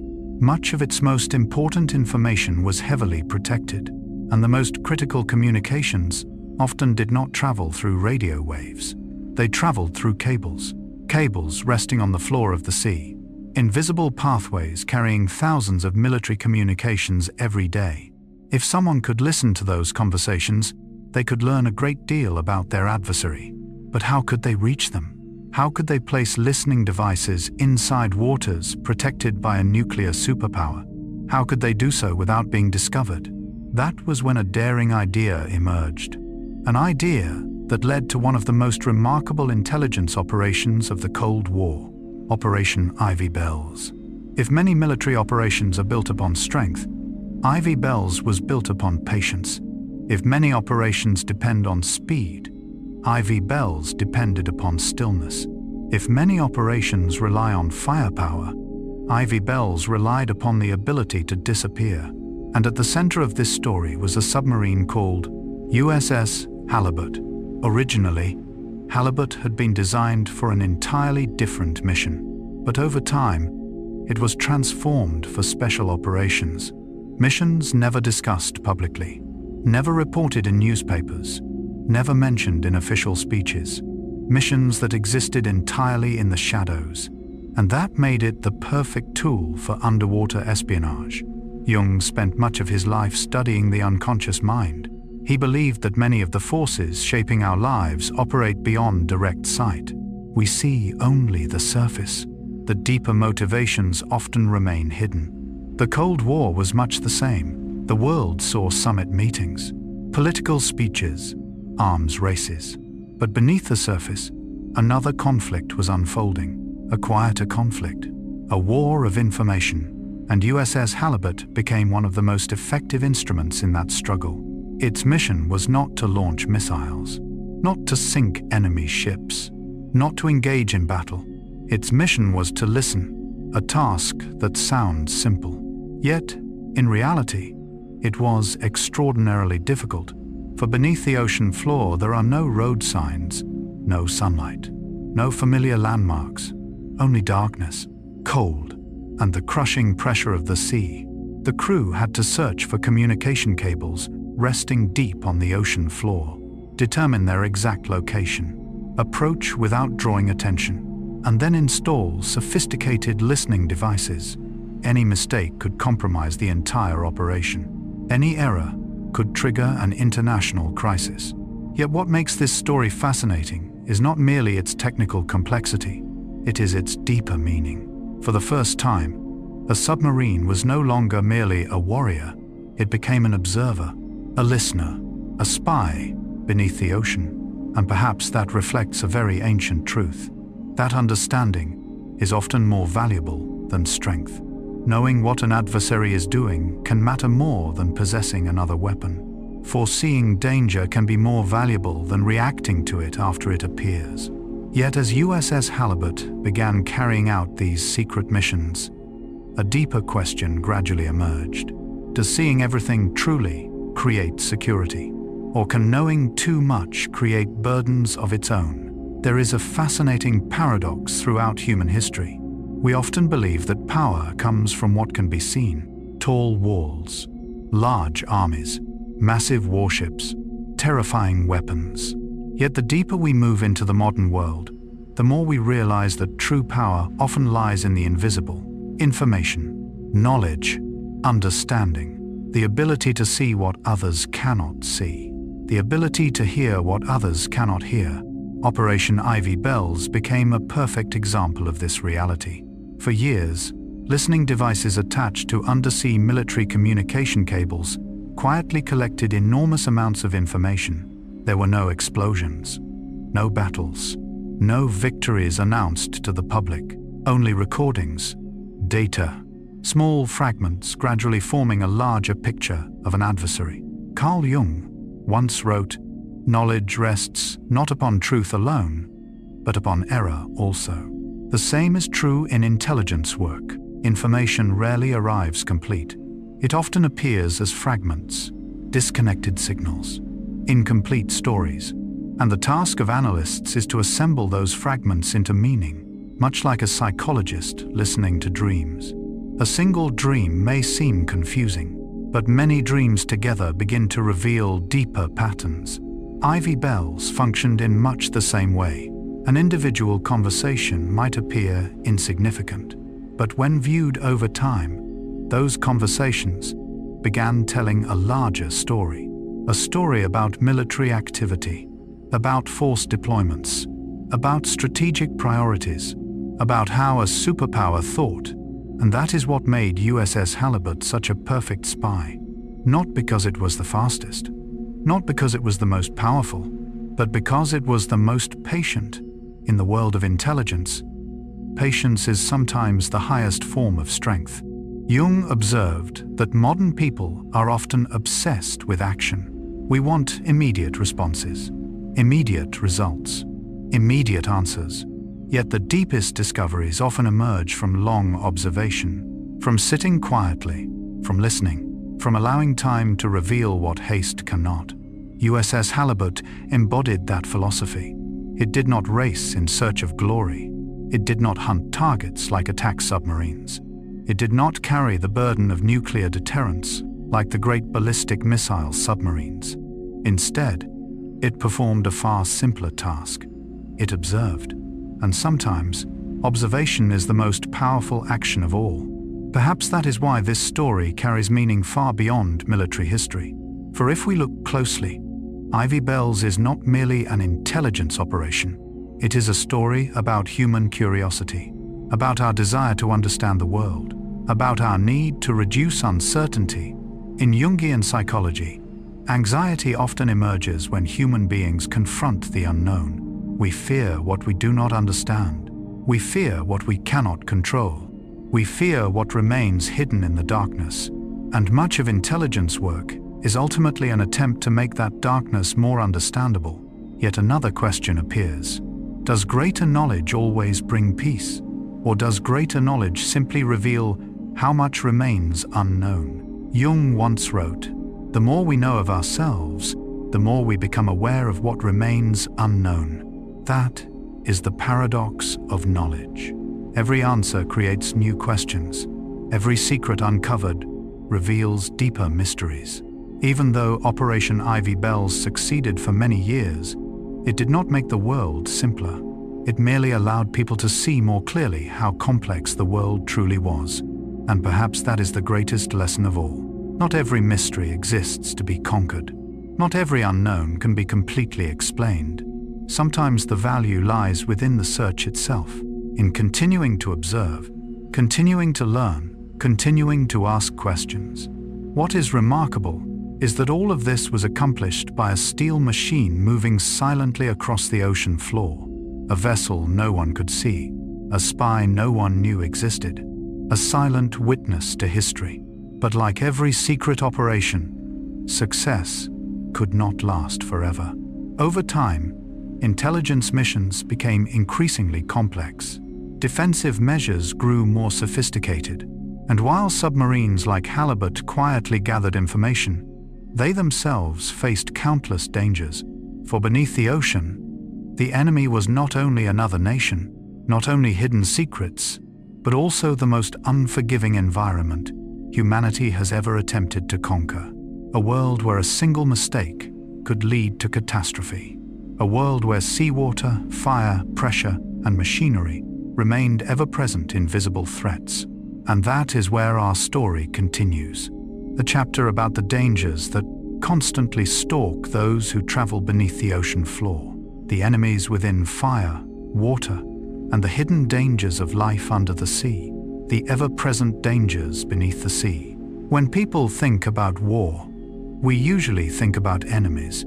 An army on the other side of the battlefield, a fleet approaching from the horizon, a rival nation pursuing its own ambitions. In our imagination, danger often has a face, a name, a flag, a recognizable shape. But for those who live and work beneath the ocean, reality is different.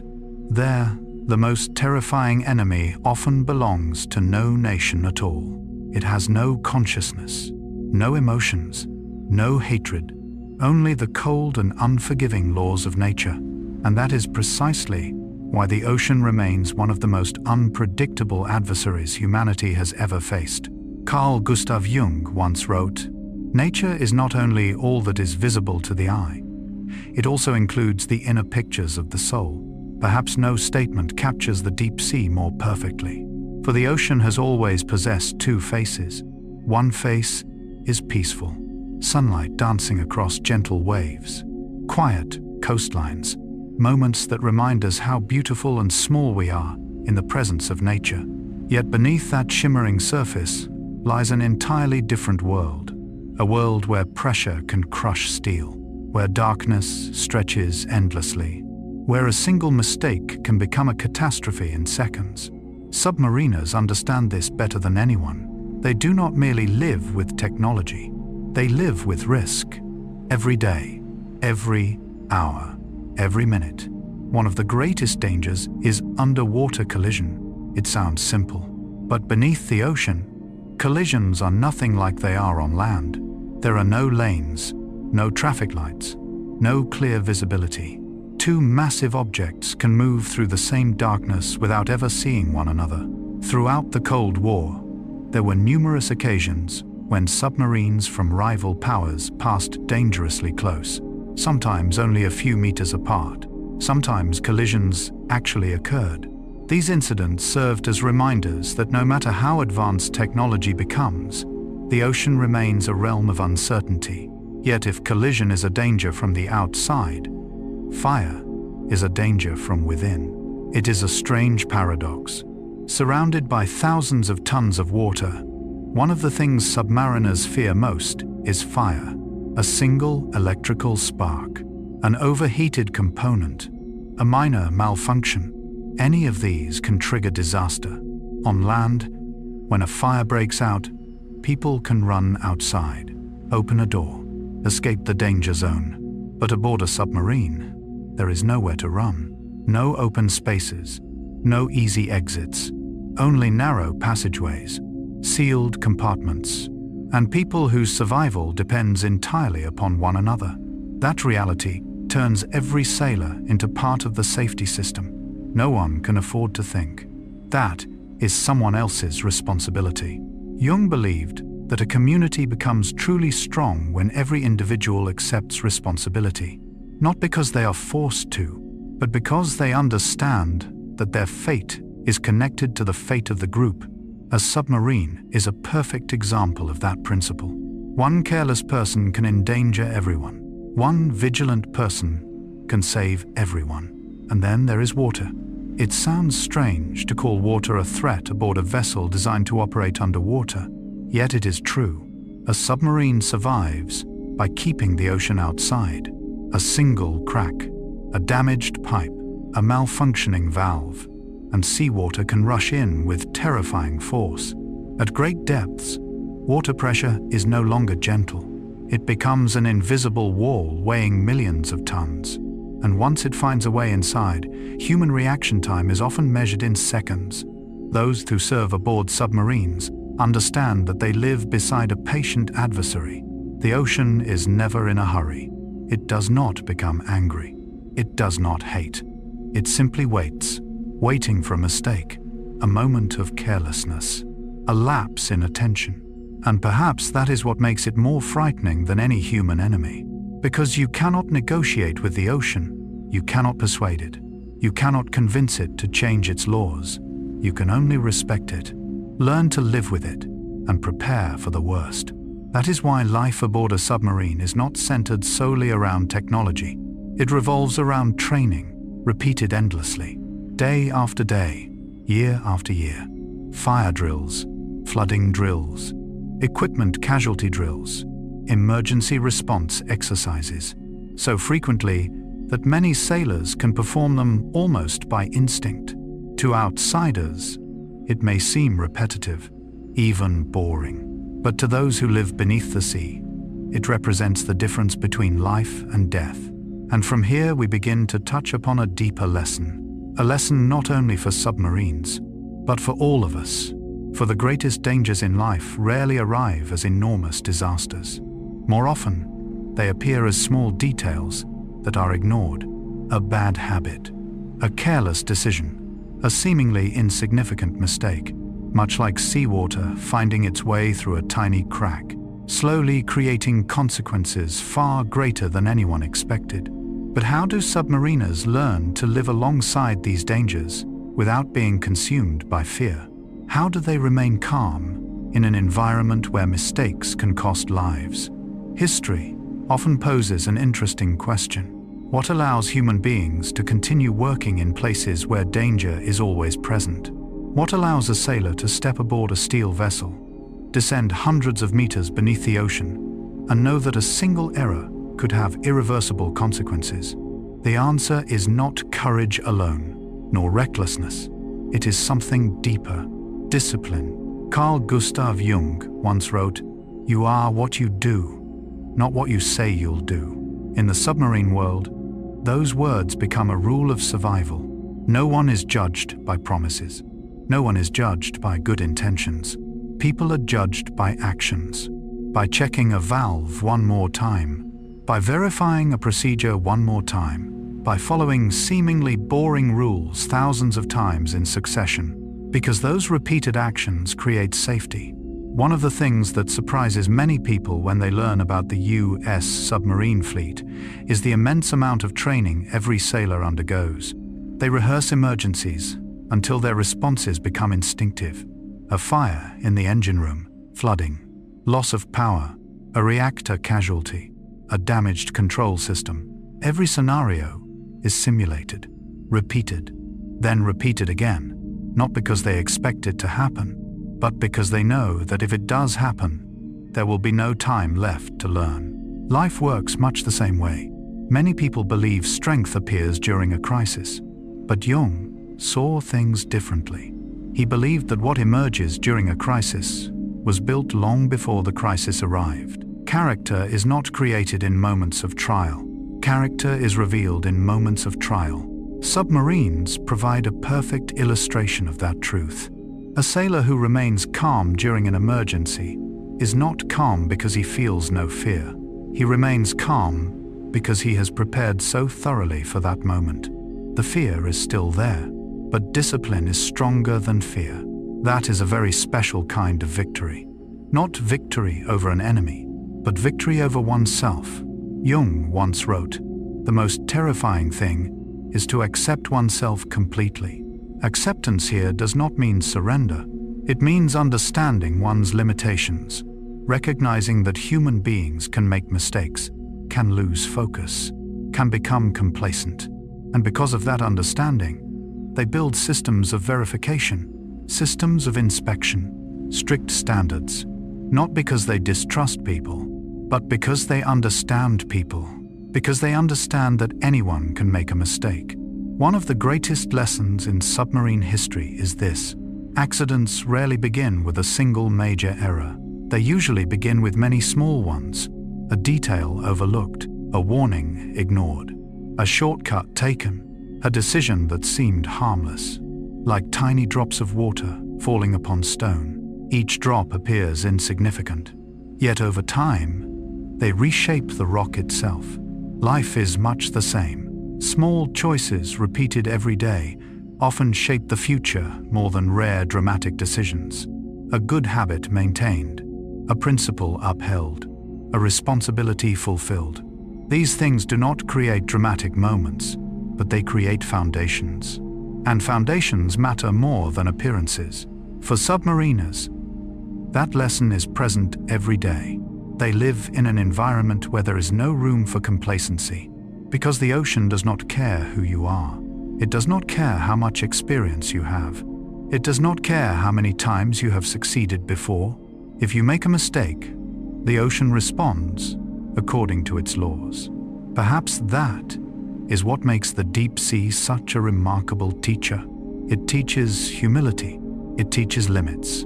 It teaches that respect for reality is always more valuable than excessive confidence. Jung recognized that one source of crisis is the illusion of control. Human beings often believe they control more than they truly do. We underestimate risk, overestimate our abilities, and the gap between those beliefs and reality is where problems emerge. The best submariners understand the opposite. They do not try to conquer the ocean. They learn to work with it. They do not deny danger. They prepare for it. They do not pretend to be invincible. They build systems designed to survive even when things go wrong. That philosophy extends far beyond military life. It is a philosophy for living, a philosophy reminding us that true strength does not come from eliminating all risk. It comes from facing risk with awareness, without panic, without arrogance, without despair, simply preparing as well as possible, and then continuing forward. When we look back across the history of the nuclear submarine fleet, we begin to realize that these vessels are more than technological achievements. They are demonstrations of humanity's remarkable capacity to adapt, to learn from mistakes, to improve continuously, to transform painful lessons into foundations for the future. And because of that ability, nuclear submarines continued evolving across generations, from the pioneering Nautilus to increasingly advanced, quieter, and more capable classes of submarines. A journey stretching from the earliest years of the Cold War all the way into the 21st century. And that will be the final chapter of our journey beneath the ocean depths. From Nautilus to Virginia, the evolution of the modern nuclear submarine. From the Cold War to the 21st century. Some machines are born for a particular era, and when that era ends, they disappear with it. The war chariots that once shook ancient battlefields now rest quietly in museums. The fortresses once considered impregnable have become ruins covered in moss and time. Yet some inventions transcend the age that created them. They do not merely survive. They continue to evolve. They continue to adapt. They continue to shape the world in ways their creators could never have imagined. Nuclear submarines are among them. When USS Nautilus departed port in 1955 with its famous message, "Underway on nuclear power," very few people could have imagined that nearly a century later, its descendants would still be silently patrolling beneath the oceans, still operating in darkness, still playing a vital role in the balance of global power. Carl Gustav Jung once wrote, "Life is not static. Every age demands a new adaptation." Perhaps no phrase better describes the journey of the United States nuclear submarine fleet. For when the Cold War ended, many believed these vessels would gradually lose their importance. The Soviet Union collapsed. The threat of all-out nuclear war diminished. The Iron Curtain fell. A new era began. Yet the oceans remained. New challenges emerged. New conflicts appeared. And submarines adapted once again, like a living organism evolving with its environment. During the final decades of the Cold War, one submarine class became the symbol of American undersea power. The Los Angeles class. Faster, quieter, far more capable than previous generations. If the earliest nuclear submarines were pioneers exploring an unknown frontier, the Los Angeles class represented masters who had truly learned how to live beneath the sea. More than 60 were built. For decades, they formed the backbone of the U.S. submarine force. But history never stands still. And eventually, a new class emerged. A class born from the intense competition with the Soviet Union, the Seawolf class. If Los Angeles was an exceptional warrior, Seawolf was that warrior pushed to its absolute limits, quieter, more powerful, capable of operating in the harshest environments on Earth, especially beneath the thick ice of the Arctic. Yet Seawolf arrived at precisely the moment the world changed. The Cold War ended. The threat it had been designed to confront gradually disappeared. As a result, only a small number were completed. It created an interesting paradox. Sometimes the most advanced machines are not the most influential, because technology never exists in isolation. It is always shaped by history. Jung observed that maturity is not about becoming stronger forever. It is about learning to change when circumstances change. The U.S. submarine fleet learned that lesson well. As the world entered the 21st century, new challenges emerged. Terrorism, regional conflicts, asymmetrical warfare, special operations, global intelligence gathering. And from those challenges came another new class, the Virginia class.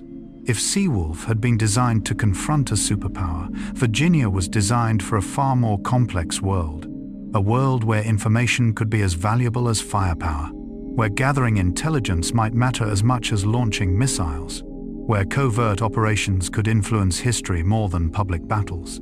The Virginia class became the embodiment of flexibility.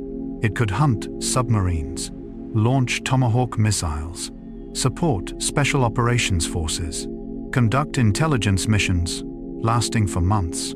A multi-purpose tool for a new century. Yet despite all the changes in the world, one role never disappeared: nuclear deterrence. And at the center of that mission stood vessels carrying a familiar name, the Ohio class, the silent giants of the ocean, floating fortresses beneath the sea, submarines capable of carrying dozens of strategic ballistic missiles. If Virginia represented the eyes and ears of the fleet, Ohio represented its quiet heart. But what allows these vessels to maintain such a unique position in the 21st century? And why? In an age of satellites, artificial intelligence, and global surveillance, does the ability to remain unseen still represent one of the most valuable forms of power? There is a beautiful paradox in the history of power. We usually assume that strength must be visible. A king needs a throne. An empire needs marching armies. A nation needs symbols that demonstrate its status. Yet in the 21st century, one of humanity's most effective instruments of power operates according to the exact opposite principle. The less it is seen, the more formidable it becomes. The more completely it disappears from sight, the greater its strategic value. That instrument is the nuclear submarine. Carl Jung once wrote, "The deeper the layer that we reach in our minds, the more collective and universal it becomes." Perhaps this is also how we should think about the ocean. The surface is where we find waves, storms, and everything visible to the eye. But in the depths exists another world, a world of silence, a world where the most significant events often unfold without a sound. Nuclear submarines belong to that world, and remarkably, after more than half a century of development, their importance has not diminished. If anything, it has expanded. Today, a modern submarine can perform missions that the pioneers of the nuclear age could scarcely imagine. It can launch Tomahawk cruise missiles with extraordinary precision, support special operations forces across the globe, gather electronic intelligence, monitor military activity for months at a time, maintain a credible nuclear deterrent, and it can accomplish all of this without public attention, without displays of power, without grand announcements, without spectacle.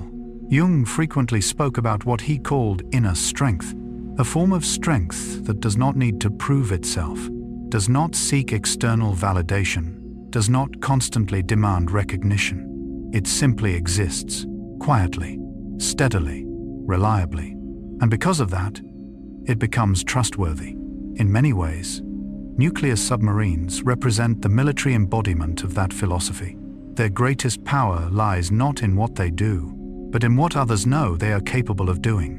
Not in wars that have been fought, but in wars that never happened. That distinction matters greatly. Looking back at history since the Second World War, we encounter a remarkable reality. For decades, nuclear powers possessed vast arsenals capable of unimaginable destruction. Yet the world never witnessed a full-scale nuclear war. The reasons are complex, but part of the answer lies beneath the sea. In the silent deterrent forces hidden in darkness, the submarines quietly patrolling, the sailors working unseen, the missions that never appear on the evening news. Their existence help preserve stability in an uncertain world, and that leads us to a deeper lesson about influence itself. Human beings often measure influence through visibility. Who receives the most attention? Who is discussed the most? Who stands beneath the spotlight? Yet history repeatedly reveals the opposite. Many of the forces that shape the world operate quietly behind the scenes. Scientists, engineers, people who maintain systems most of us never see, and submariners belong among them. Jung once wrote, "Your vision will become clear only when you can look into your own heart." It is a reminder that the most important things are rarely found on the surface, not in appearances, not in image, not in spectacle, but in depth. And perhaps that is the greatest lesson from our journey through the history of nuclear submarines. From USS Nautilus to George Washington, from the silent hunts of the Cold War to covert intelligence missions, from tragic disasters to extraordinary technological breakthroughs, all of it leads to the same conclusion. Human beings do not truly conquer the ocean. We learn to live with it. We do not truly control the darkness. We learn to navigate through it. We do not eliminate danger. We learn to face danger with knowledge, discipline, and humility.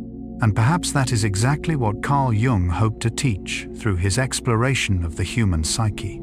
That true strength does not come from removing the unknown. It comes from learning how to enter the unknown with calmness, like submarines gliding silently through the darkness beneath the sea, unable to see the entire journey ahead, yet continuing forward, 1 meter at a time, 1 day at a time, 1 voyage at a time. Looking back upon this entire story, we realize something profound. The most powerful vessels in history did not change the world through their presence. They changed it through their silence. Not through what people saw, but through what no one saw. not through noise, but through stillness. And perhaps within that stillness lies a lesson for all of us tonight. Not everything valuable needs to be displayed. Not every strength needs to be proven. And sometimes, the most meaningful influences in life resemble submarines beneath the ocean, quiet, patient, invisible, yet capable of changing the world. And now, as our journey through the deepest layers of the ocean slowly comes to an end, perhaps the most memorable part of this story is not the submarines, not the nuclear reactors, not the missiles, not the technologies that astonished the world, but the people. Tonight, we have traveled together through the frozen waters of the Arctic, through silent pursuits beneath the sea, through tragedies such as USS Thresher and USS Scorpion, through secret missions hidden from public view, and at the end of every chapter, regardless of how complex the technology became or how vast the history appeared, we always returned to the same thing: human beings. The sailors who spent months without seeing sunlight, the engineers who devoted their lives to perfecting machines they knew the public might never recognize, the strategists who sought to preserve peace using tools built for war, and ordinary people like us trying to find meaning in an uncertain world. Carl Jung once wrote, "The privilege of a lifetime is to become who you truly are." Perhaps that is the deepest lesson submarine history leaves behind. For the ocean forces people to confront reality.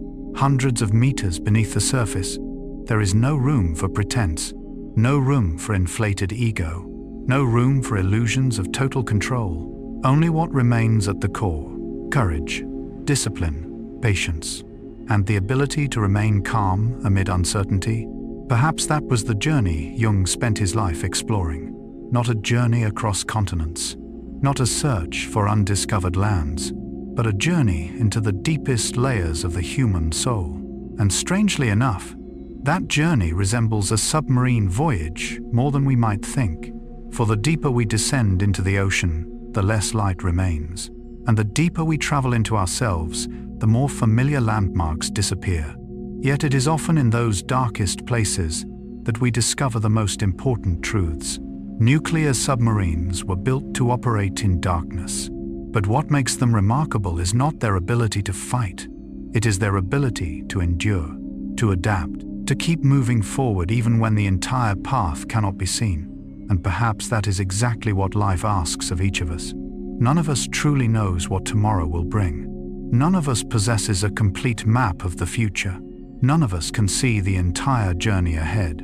Yet, like the sailors beneath the sea, we continue onward, one day at a time, one choice at a time, one small moment at a time, trusting that we will find our direction amid the fog of uncertainty. Looking back upon tonight's story, we discover one final and beautiful paradox. The most powerful vessels on Earth spend most of their lives hidden. The most important missions occur in silence. The deepest influences often go unseen. And the same is true of life itself. Not everything valuable needs recognition. Not every success requires applause. Not every strength needs to be displayed. Sometimes the most meaningful things are also the quietest. A kindness no one notices. A responsibility fulfilled each day. A word of encouragement offered at the right moment. A silent perseverance sustained over many years. Like submarines patrolling somewhere in the vast ocean, invisible to the world, yet quietly helping to shape it. And now, as our story gently draws to a close, perhaps it is time to allow yourself to rest. Let the images of the deep ocean slowly dissolve into darkness.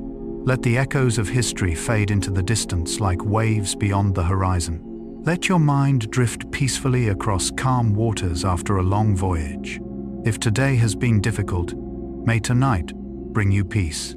If worries have followed you through the day, may sleep restore your balance.